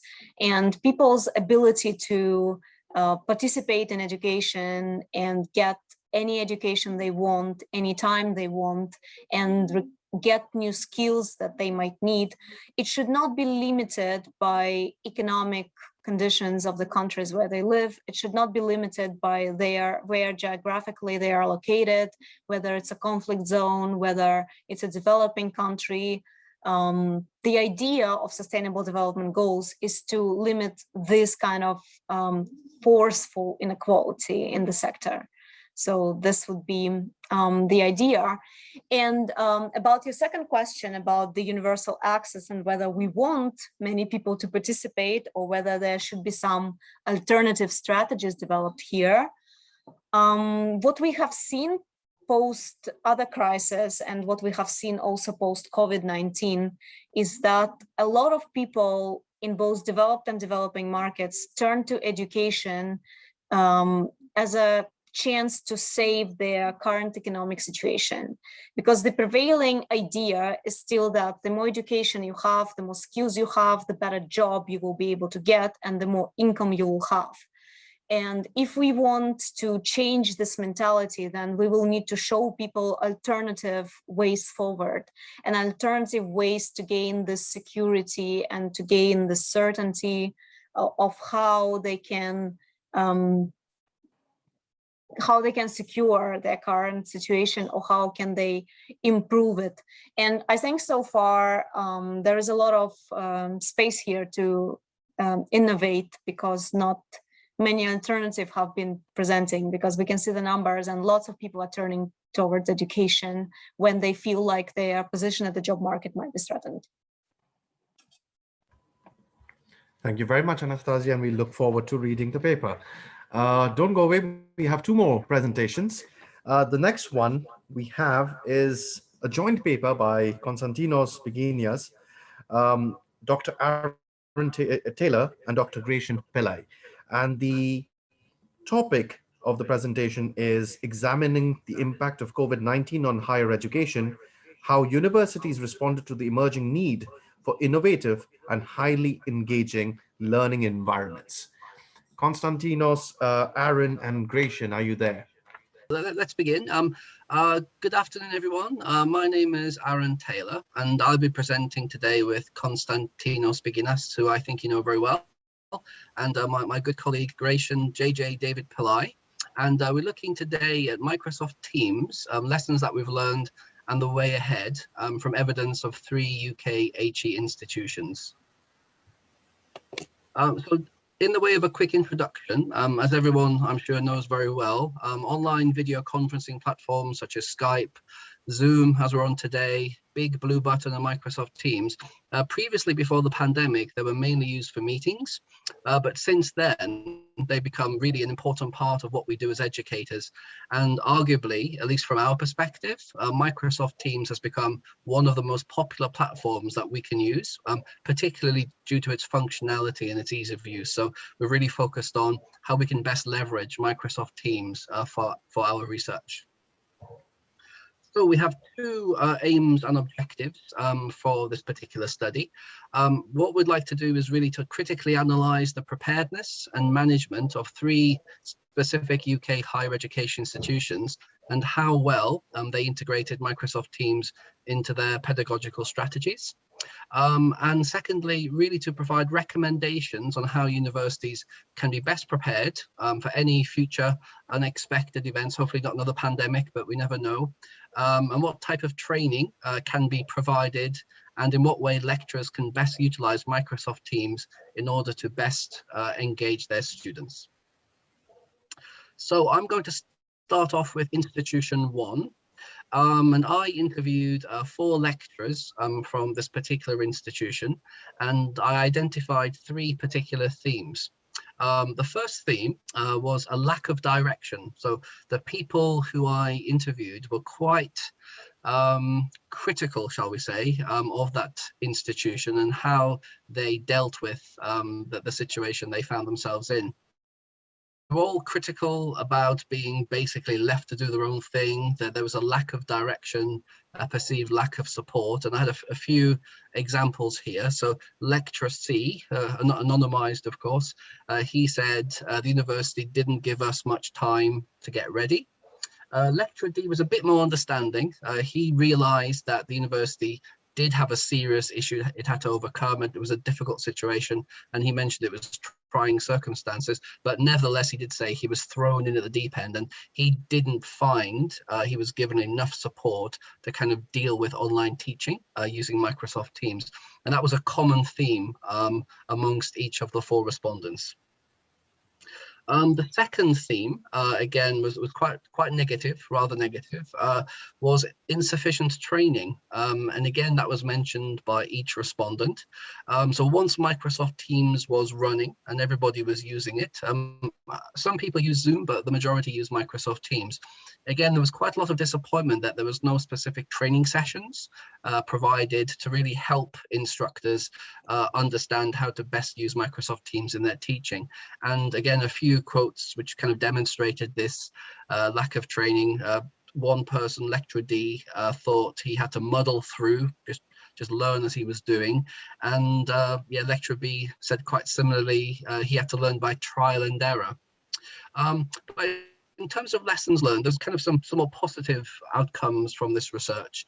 What was suggested unanimously by each respondent was to create a task force to deal with any future unexpected events. And they all mentioned having a short-term plan, a mid-range plan, and a long-term plan in place for a task force to really have a system to deal with any particular future unexpected events. In terms of Microsoft Teams, recommendations for Microsoft Teams, I think some of these recommendations are quite logical, but nevertheless are quite important. So the first one was for students ideally to keep their cameras on, so they could really, the lecturers could really develop a better relationship with the students who they were teaching. The next recommendation was to have more peer-to-peer discussion, ideally using the breakout rooms. That was one of the issues mentioned. So I know some institutions have training, for example, on how to use breakout rooms, but in this particular institution, there was no training, and the lecturers actually had to learn themselves how to use breakout rooms. But when they did, they found it was very helpful in generating better peer-to-peer discussion. Another piece of advice was to integrate different technology, so not just use Microsoft Teams as a standalone platform, but to integrate different software such as Padlet for generating new ideas, the online whiteboard software, videos for a bit more variety, particularly for visual learners, and quizzes as a learning check, just to really help the lecturer understand how students really learned from the content of that particular lesson. And the final suggestion stroke recommendation was ideally to have no more than 30 students in each class in order to have better classroom management and to have the best possible learning experience. But that was, of course, down to operational needs, and each university is different, but it was commonly agreed that 30 was the maximum really to get the best possible lesson that they were teaching. So that's my part. So I think it's Gracia next. Is it okay if I continue and press the slide? Yes. Yeah. Thank you. Okay, thank you. Right. I will be now looking at institution 2, and I will focus on 3 areas. One would be the teaching and learning strategy, which this particular institution adopted. I will also be looking at some of the challenges and also the communication and training processes they had during the pandemic. So this particular institution had a focus on the use of technology before the pandemic started. So they were very keen that colleagues were able to use technology, different types of technology, when they were delivering lectures or seminars. So this was ingrained within the culture of the institution. And they also had introduced flip lectures to both undergrad. For certain modules, they were trialing it out to see how flip lectures worked. And this also happened before the pandemic, a few years before the pandemic started. And they also introduced flip lectures for postgraduate students, especially for students who were doing core modules, because this was again driven more from administrative perspective in relation to classrooms availability and large lecture halls availability. So they thought having flip lectures would help. So because they had this ingrained within the culture and within their teaching and learning strategy, they found it much more easier to make the transition in March 2020, when universities were, when the lockdown took place, and it was much more easier for them to switch and go more onto an online mode of delivery. And this particular institution also was, looking at investing in a new virtual learning network. And they were trialing it again prior to the pandemic. And this particular network, VLN, was launched in September 2020. And this also was more driven to create a much more friendly user interface where students were able to access this platform from even their mobile devices. And they could, comment, they can look at materials, watch videos, they can comment, anything related to their topic, or post new information in the community section. So because this platform had two sections, where the journey section were focused on content, and the community section focused on where students could communicate, interact with each other, and comment on each other's comments, and so on. So this was mainly used to increase engagement, and they were also able to look at how engaged students were from that they could go in, the academics could go in, and there are certain functions within the network where they could find out how engaged students were across different modules, and so on. If I move on to the next slide, Yeah. Aaron, please, thank you. And when the pandemic started, this particular institution looked at how do we deal with this, and especially it was a big challenge for not only for this particular colleagues at this particular institution, but for colleagues across different institutions around the world. And they conducted TLSE meetings every week, teaching, learning, and student experience meetings every week. And this particular meeting provided a platform where colleagues were able to share good practice, what they were doing, what were the challenges they were experiencing, and how they would be able to, overcome the challenges, and how to deliver synchronous and asynchronous sessions, and so on. So this provided the opportunity for colleagues to share good practices, and colleagues found this very helpful, and they thought it helped them to address some of the challenges they were experiencing. And interestingly, when I spoke to a range of colleagues, younger colleagues found it much easier to embrace technology than as opposed to older colleagues, because they were more keen on delivering more traditional lectures, classroom-based lectures, and so on, whereas younger colleagues found it much more easier to make that switch. But also, content was more important. So they found that the help that they received from learning designers to develop content, to tailor content, to suit the new style of delivery was also helpful. And the learning designers helped colleagues to break down longer lectures into mini lectures of 10 minutes each. And they found that very interesting. Students found that more interesting, because they were able to focus, they were able to listen to a lecture for 20 minutes, engage with some activities, post comments, and if they found it too overwhelming, they can pause, come back to it at another time, and so on. So students who were disciplined performed better, as opposed to students who were not disciplined, not organized, and so on. So that was another challenge to get through the students to look at materials, engage with them. So that was another challenge colleagues were experiencing before they went in for their seminar sessions. The next slide, please, Aaron. And finally, the challenges colleagues encountered was, like, some colleagues were, very good at, they said, the module leaders were saying that, course directors mentioned that some module leaders were very good at, advertising the link, but then some module leaders were not very good at advertising the links, and they were not posting the links where students were able to see it, and so some students were missing the lectures or the live sessions because they didn't know where to find the link. So that was a big challenge colleagues were going through.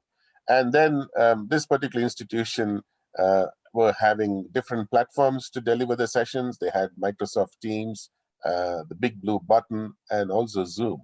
So students were a bit confused, because certain classes had MS Teams, certain classes were conducted by a big blue button, and certain classes through Zoom. And students themselves were confused which platforms. They were not familiar with these platforms, and colleagues themselves were not very familiar which platforms to use.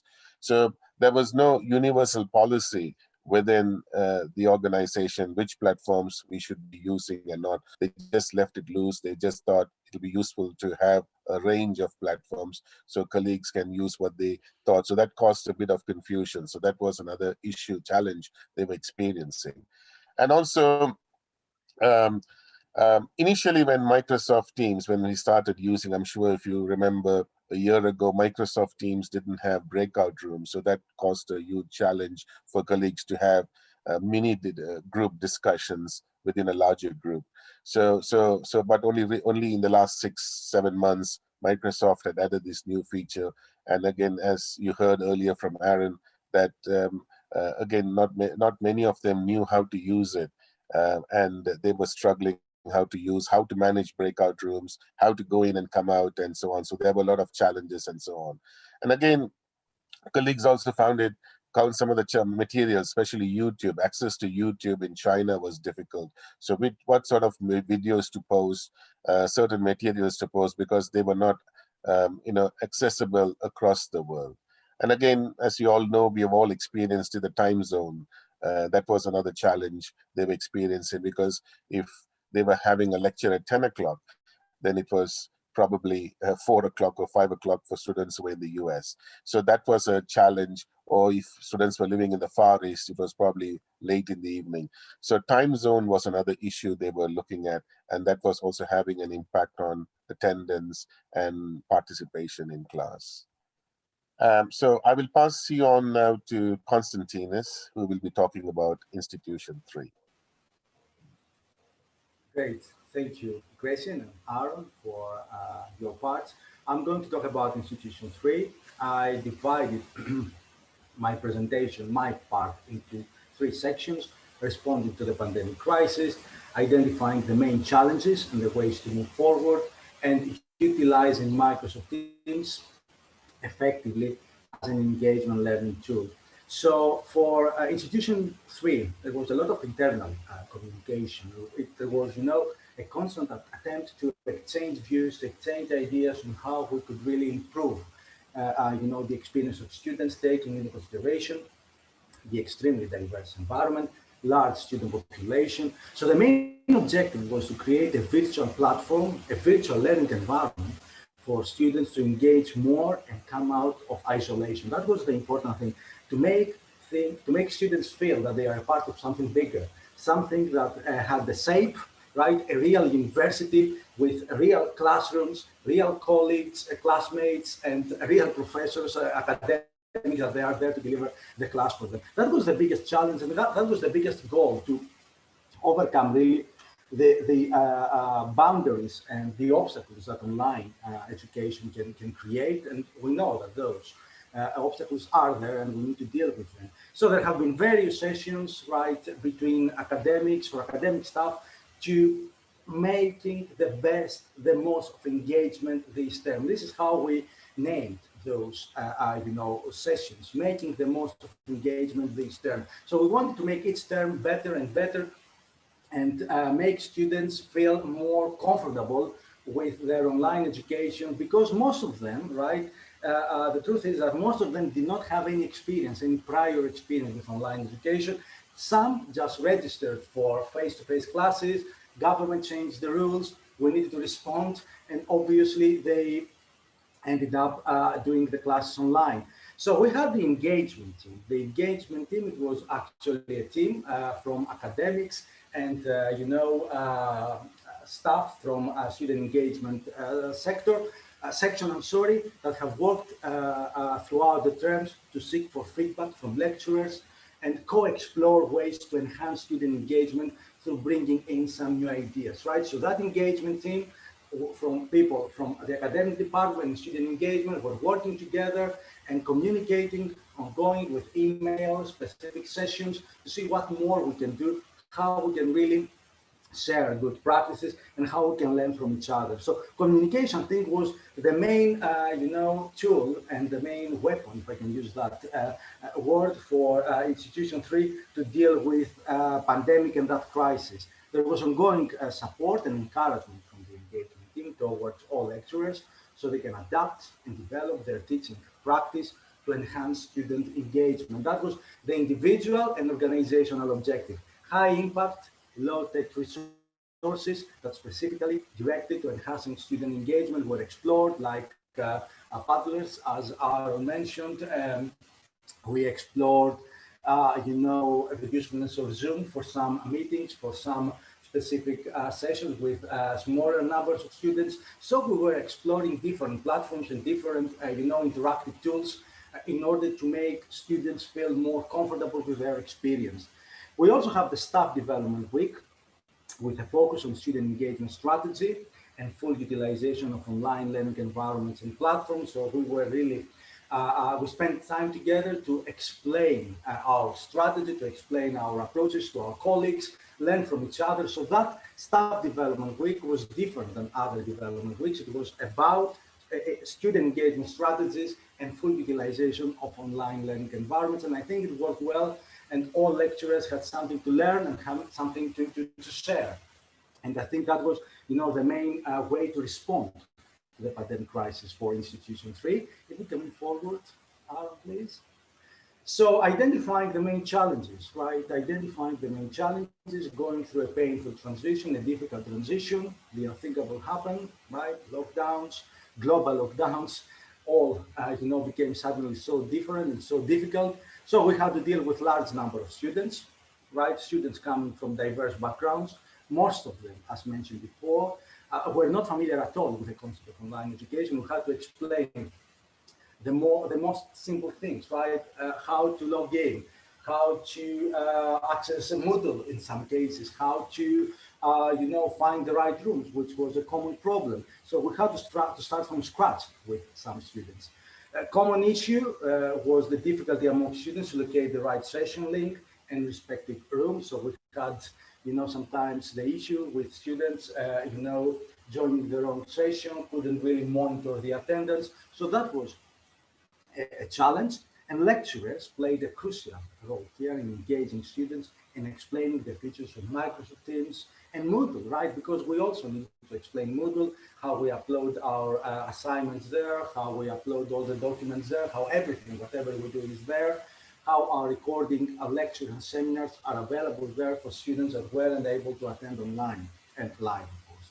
Majority of students were international, and apart from the traditional orientation week, there was the need to create the so-called feeling of belongingness for students. They needed more than ever to feel that they are a part of something bigger and become more confident with their online learning experience. We actually were discussing with students. They kept telling that, they just flew to Britain. Everything is new to them. They don't have the opportunity to go out, to socialize.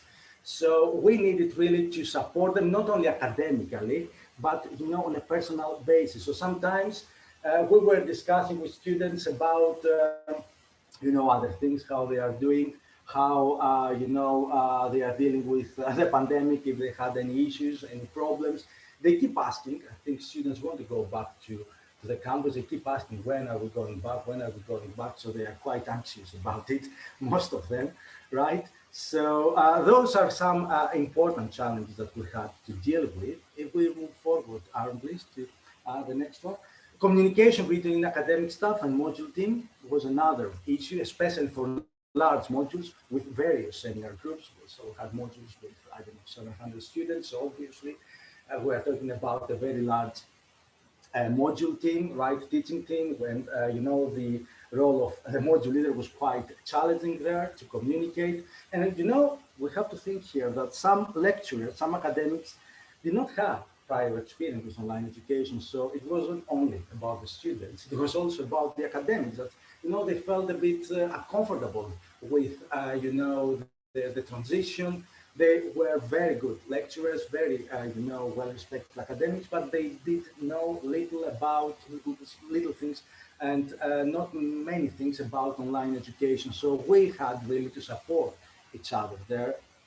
And I think that aspect went really well. More challenging, of course, with newly appointed staff and associate lecturers. So we were working with people that I've never met. We didn't have the opportunity to meet, right? Go to the actual building, to the actual campus. So you have like employees started and just went online and having to achieve a common objective together. and comply with the teaching and learning strategy of the institution. That was another important point that we have to consider. Overall academic staff, right, according to my discussion and my interviews, felt that there was assistance, there was support available. However, the main issue was the lack of time and the relatively quick transition, as the university needed to comply with government regulation. So Friday perhaps was the last face-to-face class. Monday we had to go online, or we were preparing for, I don't know, October, for face-to-face and some blended, experience classes, and then we had to turn everything online. So there was an ongoing transition, as the external environment was very volatile, and of course we needed to comply with government regulations. So those were the main challenges for students, academics, and the institution in general. But the important thing is that there was like a community of common practice. There was good interaction between academics and students, and that thing definitely worked well. When communication works, other things can work well as well. Right, if we can move to the next slide, please.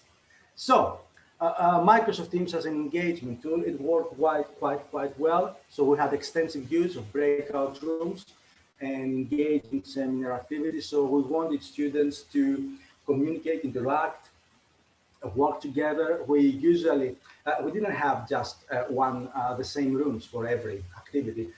Most of the times we really redevelop the room. So we allow the students to meet each other, work together, and very often we have the seminar tutors to actually join the breakout rooms and make sure that everyone participates, see whether students needed some assistance. Some students couldn't use their microphones, some students prefer typing. So we were joining the breakout rooms to engage students, because some students, because of cultural aspects, they preferred staying quiet, or they didn't feel very comfortable with their English. So we had to overcome such issues as well. Effective diversity management, I said, that was a very important thing, by mixing and matching students and randomizing allocations of students to each room. Encouragement of students to turn on their cameras and microphones, right? So every time we were asking questions or asking students to present the findings of the room or the group, we encourage them. We didn't make it that like compulsory, but we encourage them to turn on their cameras or their microphones. Of course, it worked well. Some students, of course, couldn't really turn on the cameras because of internet issues and other factors, but a good number of students, complied with this, and they thought that it was a good opportunity to see each other and interact. So we tried to make it more dynamic. Regular updates and announcements to all students, so they keep up with pace and schedule of each module on Microsoft Teams as well. So we encourage communication through Microsoft Teams because it was like more, live, and you could respond real time to students sometimes if you were available. Encouragement of students in implementation of virtual open door policy with flexible ability of students to contact module leaders, seminar tutors when felt they needed assistance. So we implemented that virtual open door policy for students. So we encourage students to contact us. Of course, they couldn't really expect to respond to all questions, at the same time. But we really encourage them to use Microsoft Teams to ask questions. And students were quite, reasonable with this.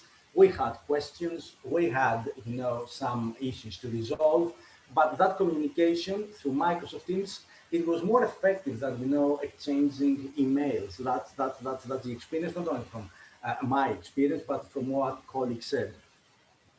And of course, myself, I implemented my teaching and learning strategy that I work on and I research on, the online version of classroom culture approach. This is actually about making students feel like active stakeholders in the class, like make every student feel important, and encouraging, engaging every student separately, rewarding for something that they said, acknowledge contributions. So I think it was a good opportunity for myself as well to see whether what I was implementing in face-to-face environment works well for online, and evidence suggests that it can work, and I was quite happy with the result. Next slide, please, Aaron. I think we're about to finish. So more time for training and experience in Microsoft Teams for academic staff and students prior to the beginning of every new term. So that was something that students and academics wanted to see happening. So more sessions before the beginning of every new term with new students, perhaps new academic, sessional staff as well. Coaching and mentoring schemes where academics that feel more confident with the utilization of Microsoft Teams and online education in general to support less experienced or newly appointed lecturers. So that was another, not policy, but that was another initiative. And of course, continuous engagement and involvement, empowerment for all academics to explore and share good engagement practices on Microsoft Teams, something that they feel that works well.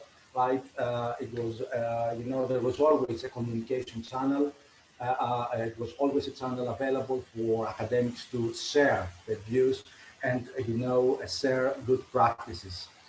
Communities of practice through the concept of the learning organization is certainly a necessity, which we experience together, we learn together, we need to share, definitely, and of course we need to receive feedback from students on a daily basis, really.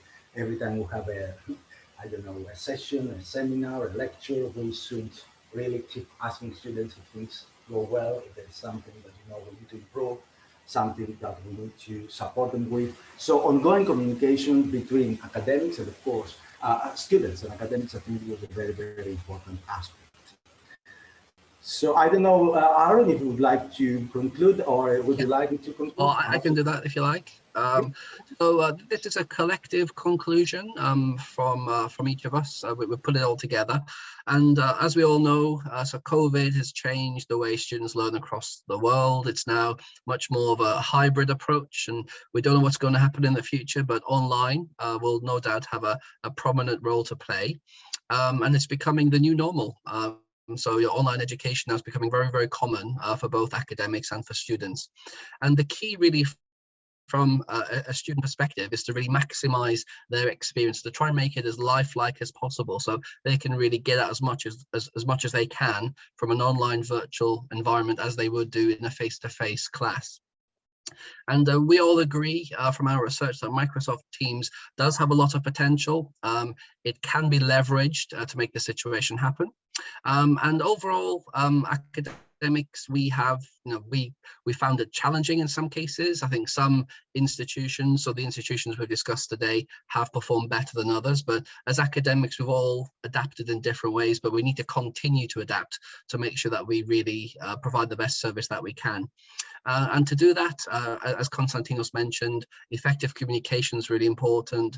Ongoing training, interaction with students using his classroom culture approach is a really good example. Having appropriate diversity management, empowering academics really to really investigate and experiment with new technologies is really important. Having strong leadership from the university to really facilitate the situation from happening. And really just trying to really maximize all opportunities within higher education, using both face-to-face and online to really get the best possible experience that we can for the students that we teach. So that's our conclusion. And thank you very much for listening today.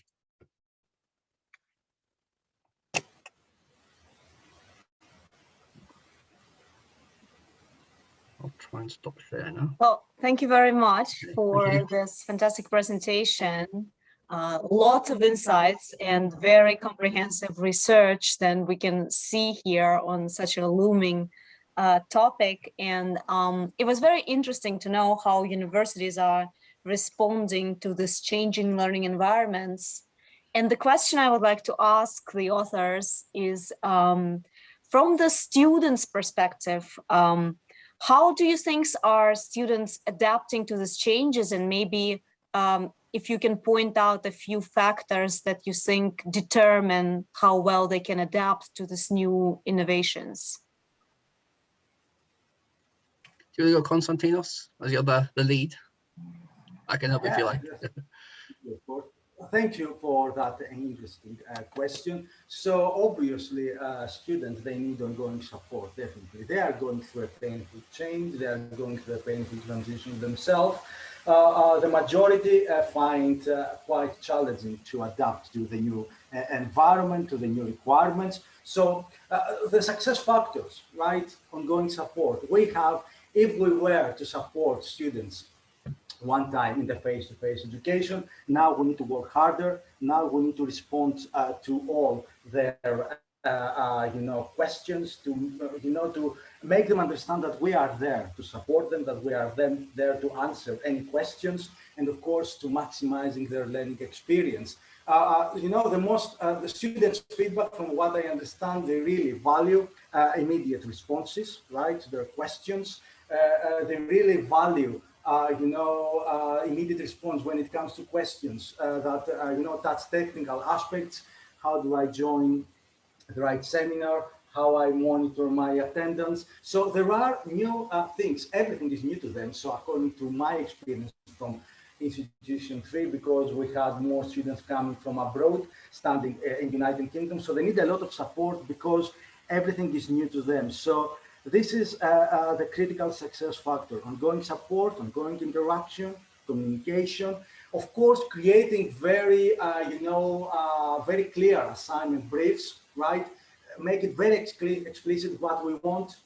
Okay. Sometimes running some additional sessions, brief sessions, to explain the assignments more specifically and explain our expectations, making our model, module area very, very clear, very well structured, so students know every time where they can find the slides, the lecture slides, the seminar slides, the additional activities. So we're not there to meet them and explain to them what they need to do and what are the day-to-day activities. So that means you have to make everything very explicit online and to show them the pathway, and of course communication. That is the most important thing. I would echo what Konstantinos has just said. So accessibility and communication are vital. And I think it's quite surprising that there's an assumption that every student has, especially younger students, has an understanding of technology, but it's not always necessarily the case. We shouldn't presume that students understand everything about using Teams or whatever platform that we're using. There should be some form of instructional design and having communication there. So from the lecturer, maybe even from someone from the learning technology department, someone there to really support students in some way. But I think the key from my perspective, I'm not sure if Gratian agrees, is communication. I think having frequent, clear communication is such a vital aspect of making this work really well. And just to add to what Konstantinos and Aaron said, some students are lost because there are few dominant figures in the classroom. So they tend to hijack the conversation, and someone wants to talk, but then they're not sure, can I talk? Can I put my hands up?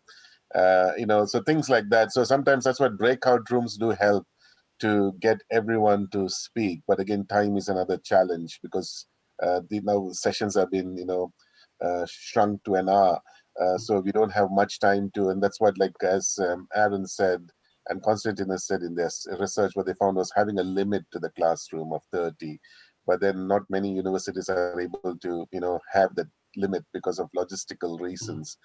They're probably overcrowding these classes and having bigger mega lectures online. So not everyone is able to engage, talk, participate. Again, culturally, that's an issue. Again, to switch on the cameras, how they look and all those sort of things.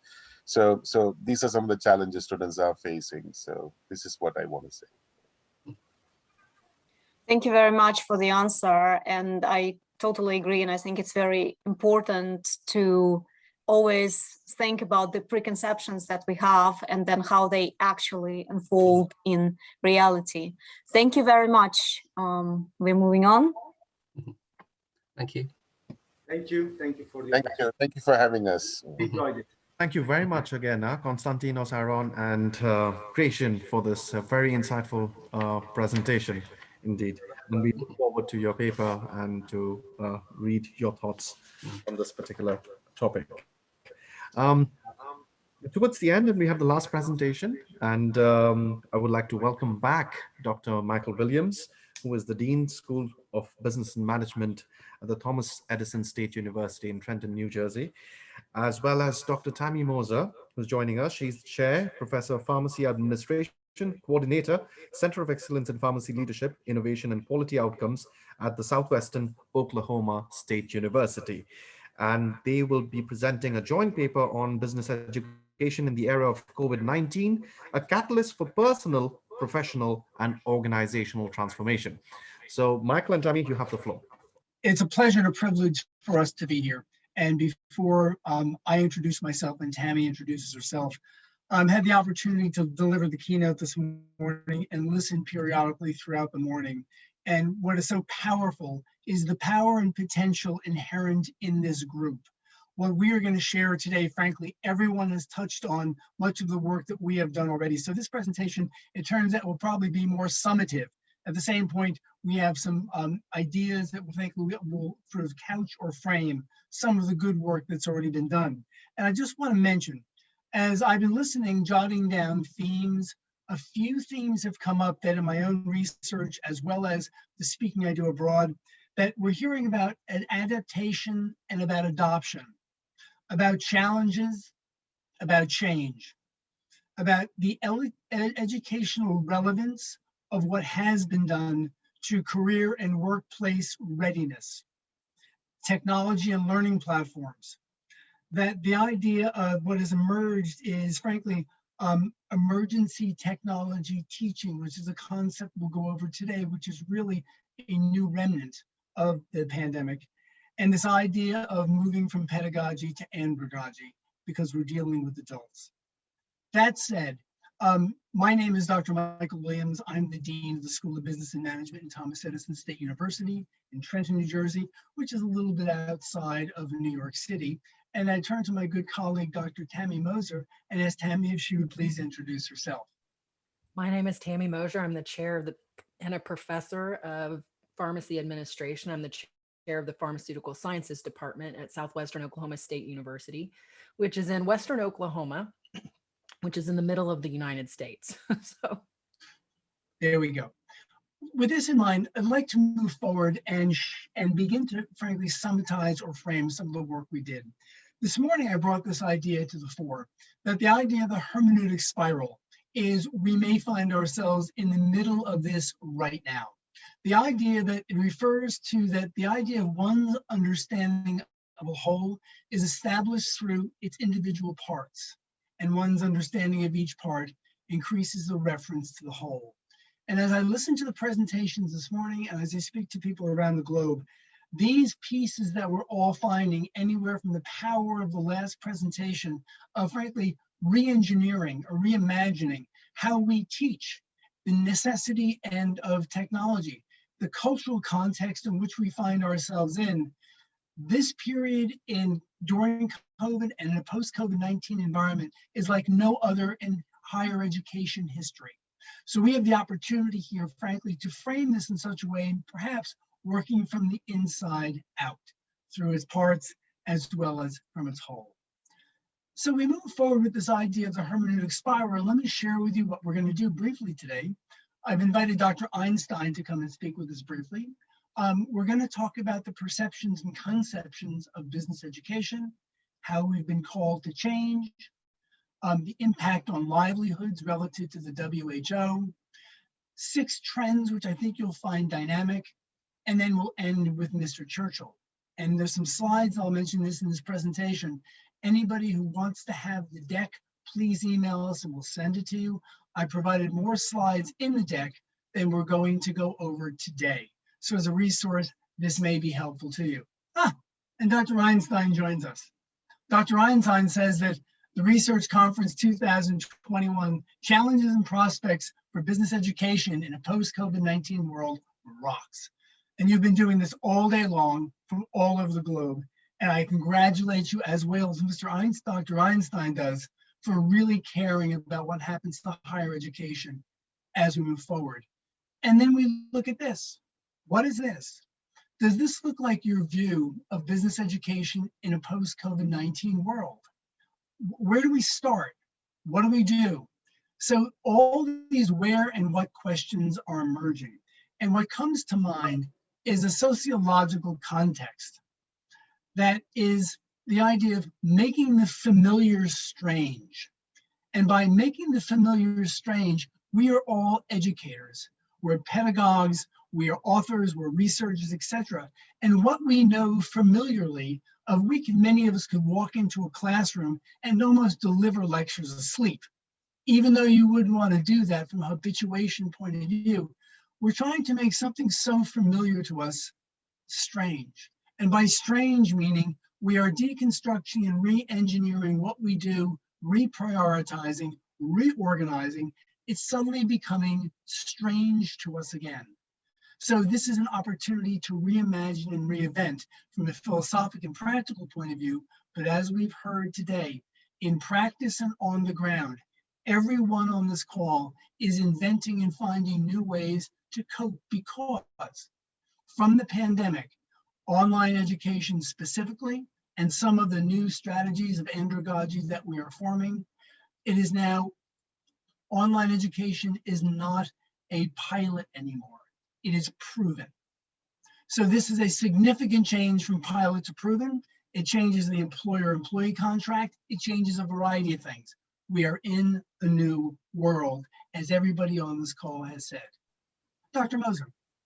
And one of the things we really have to think about is this is a two-pronged component to change, and why we need to change. First is the context in which everything's operating right now, the ability to adapt our own delivery methods to meet students where their needs are, whether they be traditional, what we would call more traditional college students coming in directly out of high school, to the adult learners who are pursuing their bachelor's, master's, or doctorate, and are working professionals. The other side of this, though, is that one of the things in business education we have to keep top of mind is that what we're teaching them is supposed to prepare them for the world in which they're going out to operate in.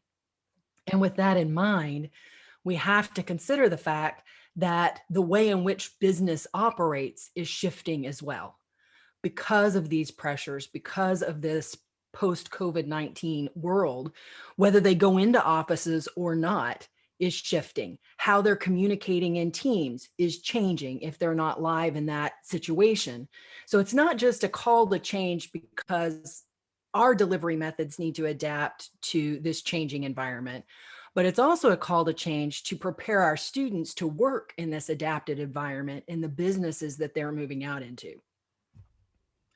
And to point, the employer-employee or employer-student relationship has fundamentally changed into, frankly, one of a psychodynamic or power dynamic to, frankly, one of a degree of equality. In that we know that from even a year ago, that someone may go into an employer and say, I'd like to take 1 day a week and work from home. Now the opposite is true. I'll come into the office once a month. The idea of many of the jobs we're preparing people for right now do not exist yet. So in that context, I'd like to share this idea. The 21st century business education environment is like no other in higher education history.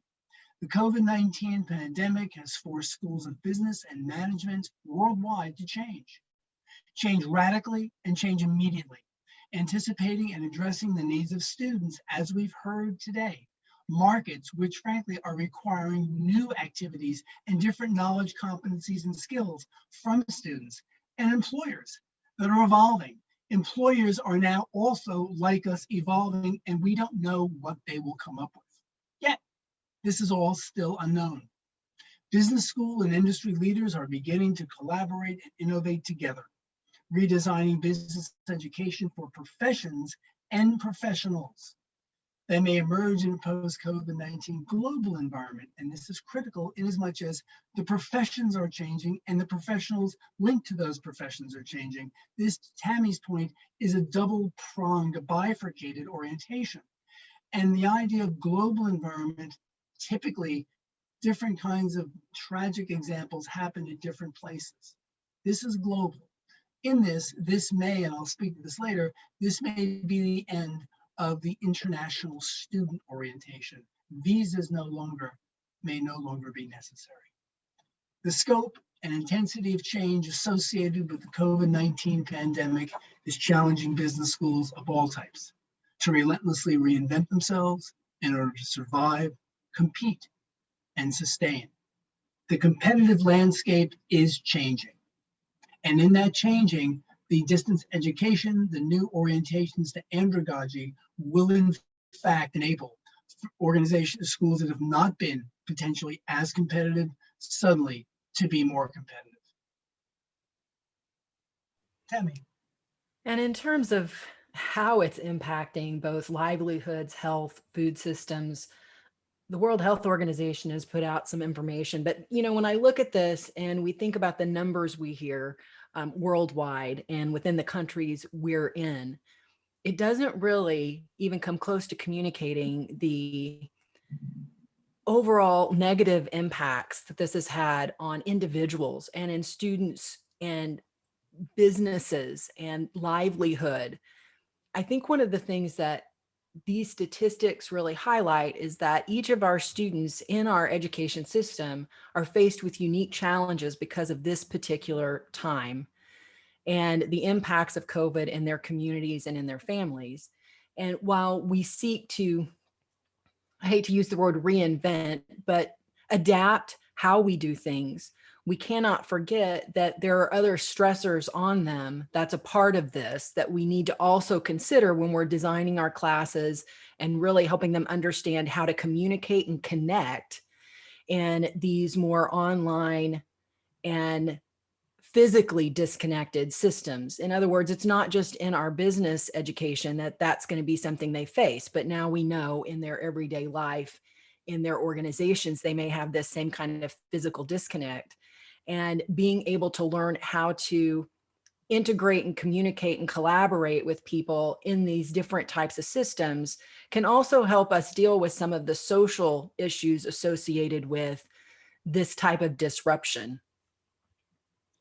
And to these disruptions, the WHO frame of this is one of what is below the surface in these conversations today, is the idea of global integration.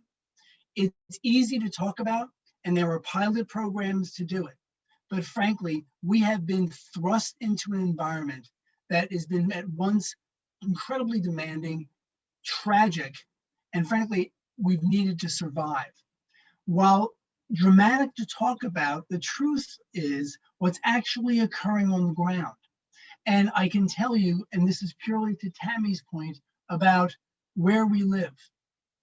The American architect and systems theorist, Buckminster Fuller, is quoted talking about, we are called to be the architects of the future, not its victims. And another way to say this is, we are called to be the architects, not the victims of our own future.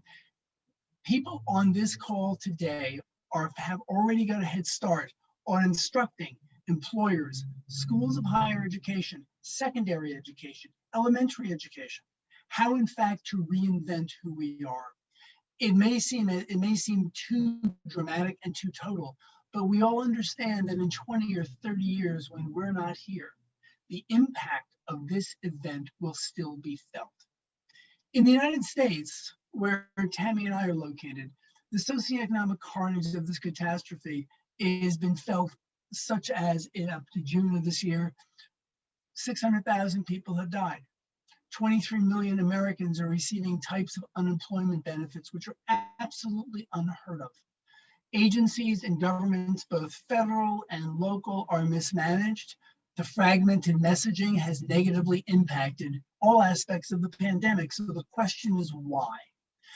These agencies that frankly are oftentimes business and or entrepreneurially oriented have the opportunity to collaborate with people like us on this call to inform them how to move forward and create the future today, because that's in essence what we are doing. We are creating the future for higher education today amongst us. In this environment, we'd like you to take these 6 areas and consider how we may border or frame all the good work we've heard today, because they touch everything that we've spoken about.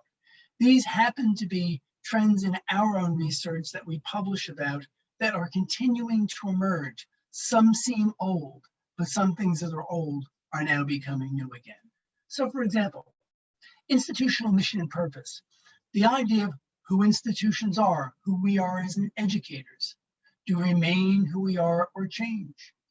Do our student target markets, are they the same? We've heard about diversity and or positional differences. What at this point do we become? Tammy, would you agree?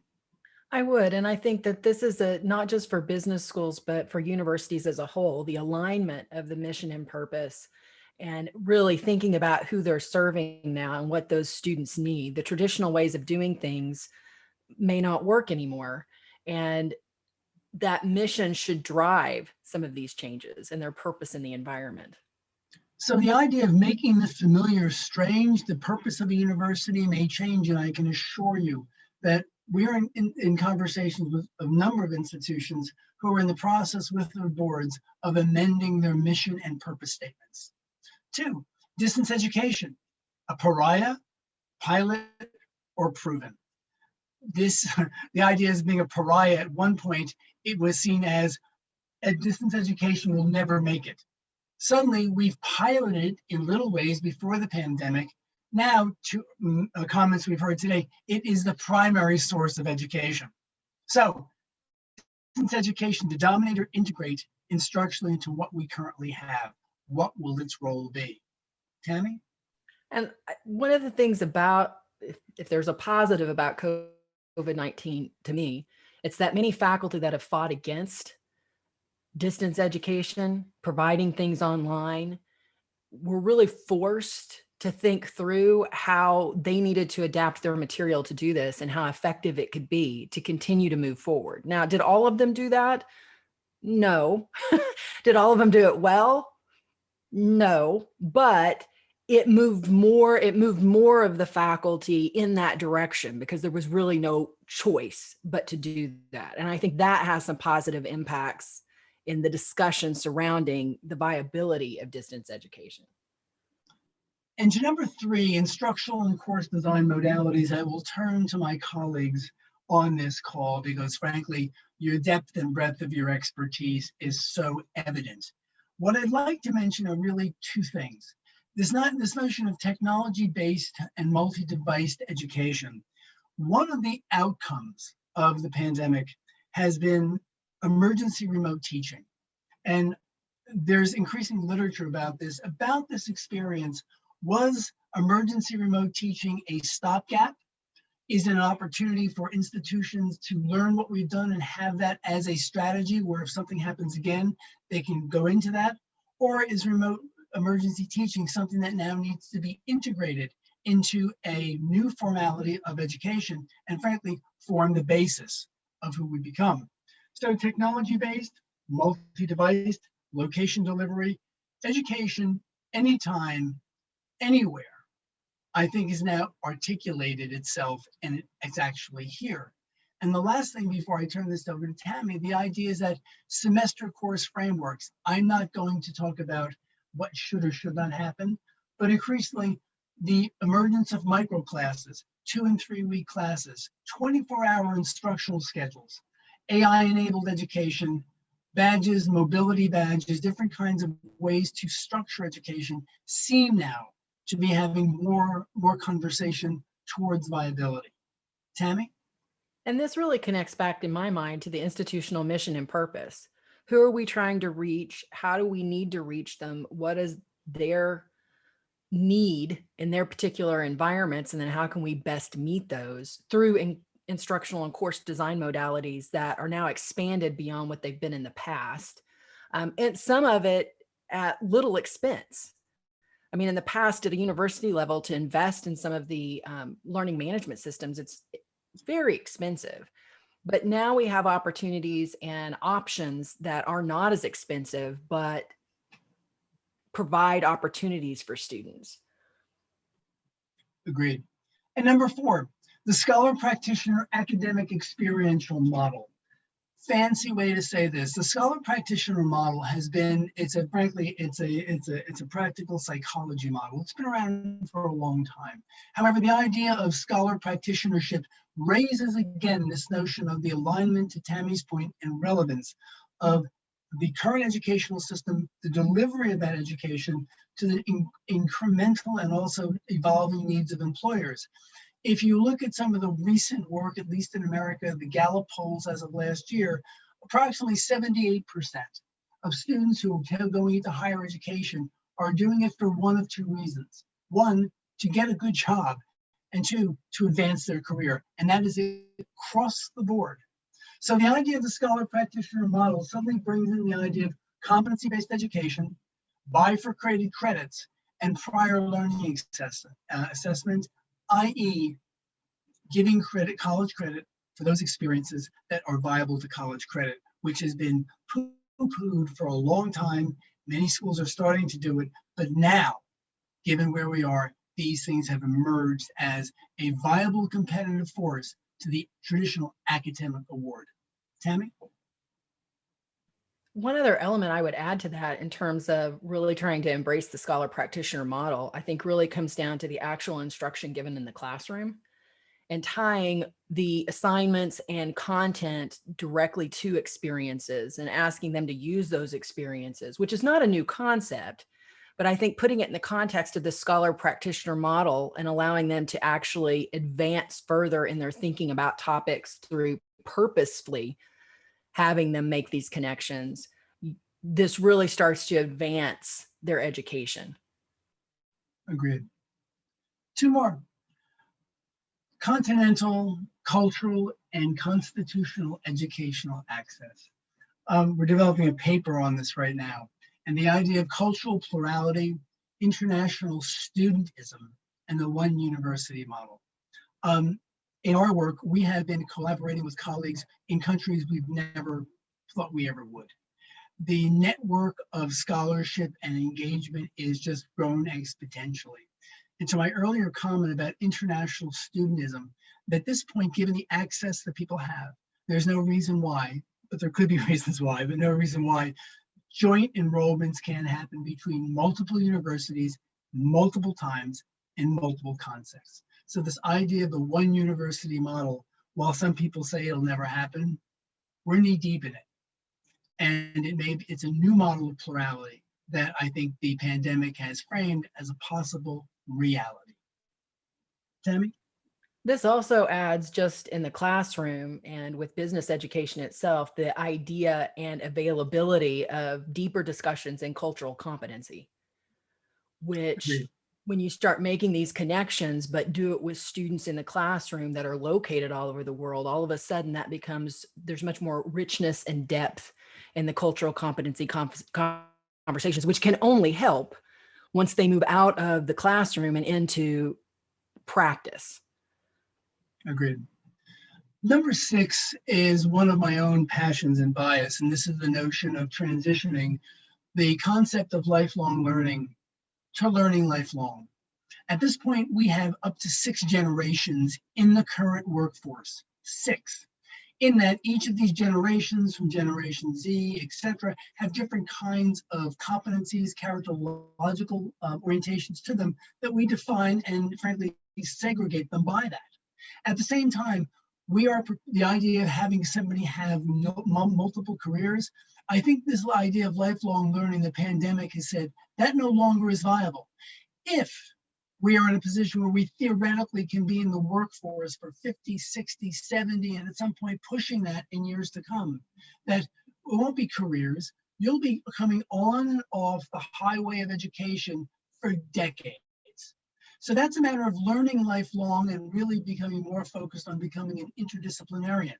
And Michelle Weiss's work, I offer you this because lifelong learning she has done some really good work around this.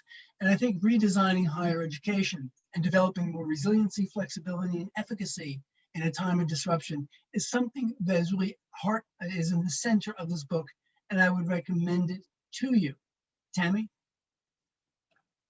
This also goes back to some of our earlier discussions, because when you're talking about learning lifelong and we're talking about finding our market, our niches, really understanding what our students need and what our education needs to look like, and whether it needs to be a micro class or something that's a more traditional format, who's the student and what do they need? Is this the group that's in their 60s or 70s and are coming back to learn something new to advance them a certain level for a new career option?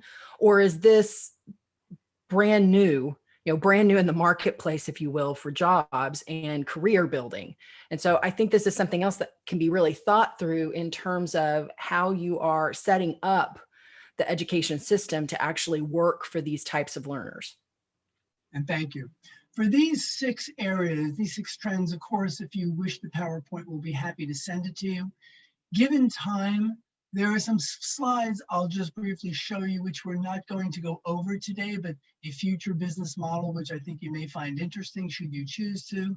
And then also some of the work of, if I can move this forward, this notion of emergency remote learning, an interesting concept for you, but in the interest of time. What I'd like to do is bring us to a place that we started off with Dr. Einstein today, talking about out of clutter, find simplicity, discord to harmony, and difficulty to opportunity. And I think that these really capture much of what today's work has been.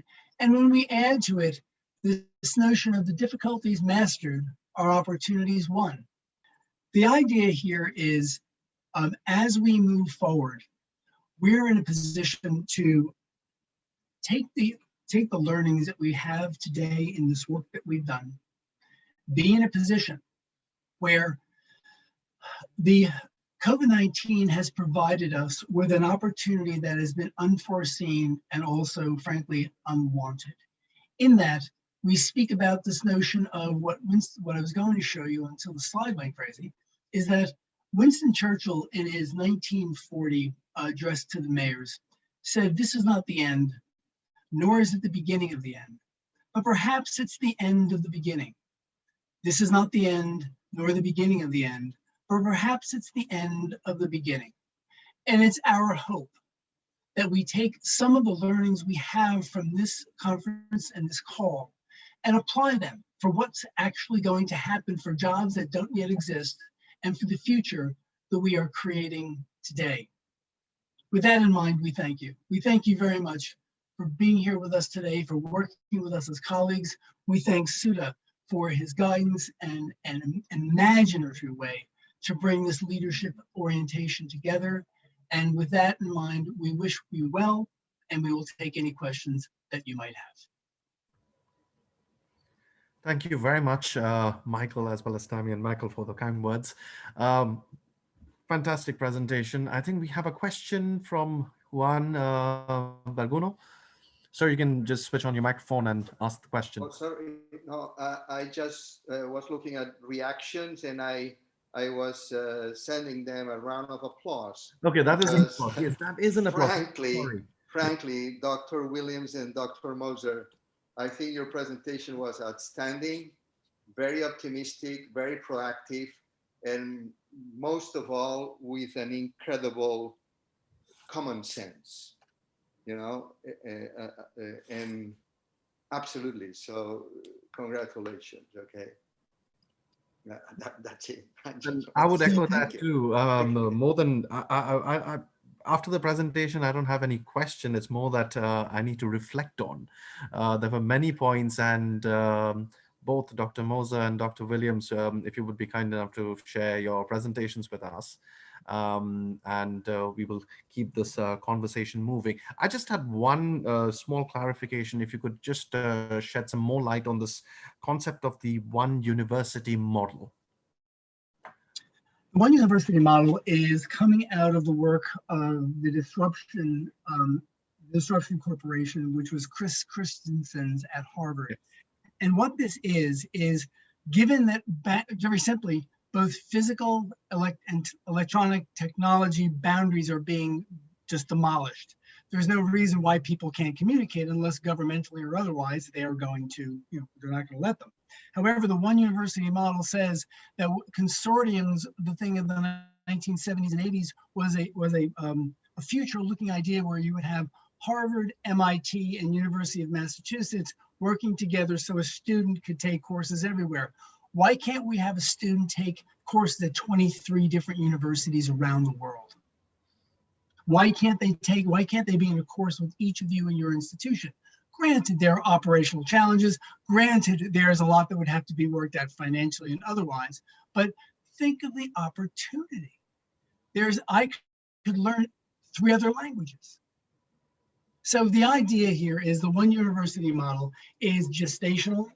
It is one that is getting conversation. Some folks are putting some money into it, but at the same time, this is probably several decades. Okay. But it's being covered. It's being talked about. Sorry, this is by Clayton Christensen, right? Yes, Clayton. Yes. Thank you so much. And that's where Michelle Weiss was also related to him as well in his work before he died. Thank you so much for that clarification and for explaining this once again. Once again, thank you to the both of you, Dr. Moser and as well as Dr. Williams, for joining us. And we will keep in touch. If I could, I'm sorry to interrupt you. In the chat room for anyone who's interested, I've put my email. If you email me, we'll be happy to send you the presentation. Of course, Sudha, I will send it to you as well. Perfect. Perfect. We'll do that. We will be editing the video of the entire conference, and we will be posting this online, and to all the speakers who are here, we will be sending you the link to this particular video. The idea would be that at one point I'll be sending out an email to all the speakers and authors if there's a possibility of, or if there's an interest to convert this into an actual paper that could be a compilation of different papers on this particular topic. But that I will do so by the end of this week. Thank you so much for joining. We just have a few more minutes left, and I will leave it to my colleague Anastasia to do the closing statements. Thank you once again for joining. Thank you, Sudha, and thank you once again to all our participants, to all the presenters and people who joined us today. I'm not going to take much of your time, so just a few points to summarize the conference today and this pleasant afternoon in your company. What I really liked listening to all the presentations is this shared feeling of optimism going forward. As we move forward past COVID and we move into this new reality that we are trying to create in the educational center, we move from experiencing it into designing. And I really like this feeling of ownership among educational professionals and this feeling of not being bystanders, but being active creators of the future of education. And it will be education professionals who will be taking part in deciding what the future of education will look like and what the new reality will be, what the new models of delivering education will be, how we will innovate and how we will keep delivering best experience to students and to communities in which we operate. So we look forward to receiving more updates on the research that our participants do, and we look forward to collaborate with you on publishing the proceedings from this conference. It was really insightful, really exciting to hear about your research today. I'm very happy of the scope, scale, and deepness of the research you do, and keep supporting your students, your communities with the research, teaching, and learning that you do. And we hope to see you soon at our future events. Thank you. Thank you very much for joining.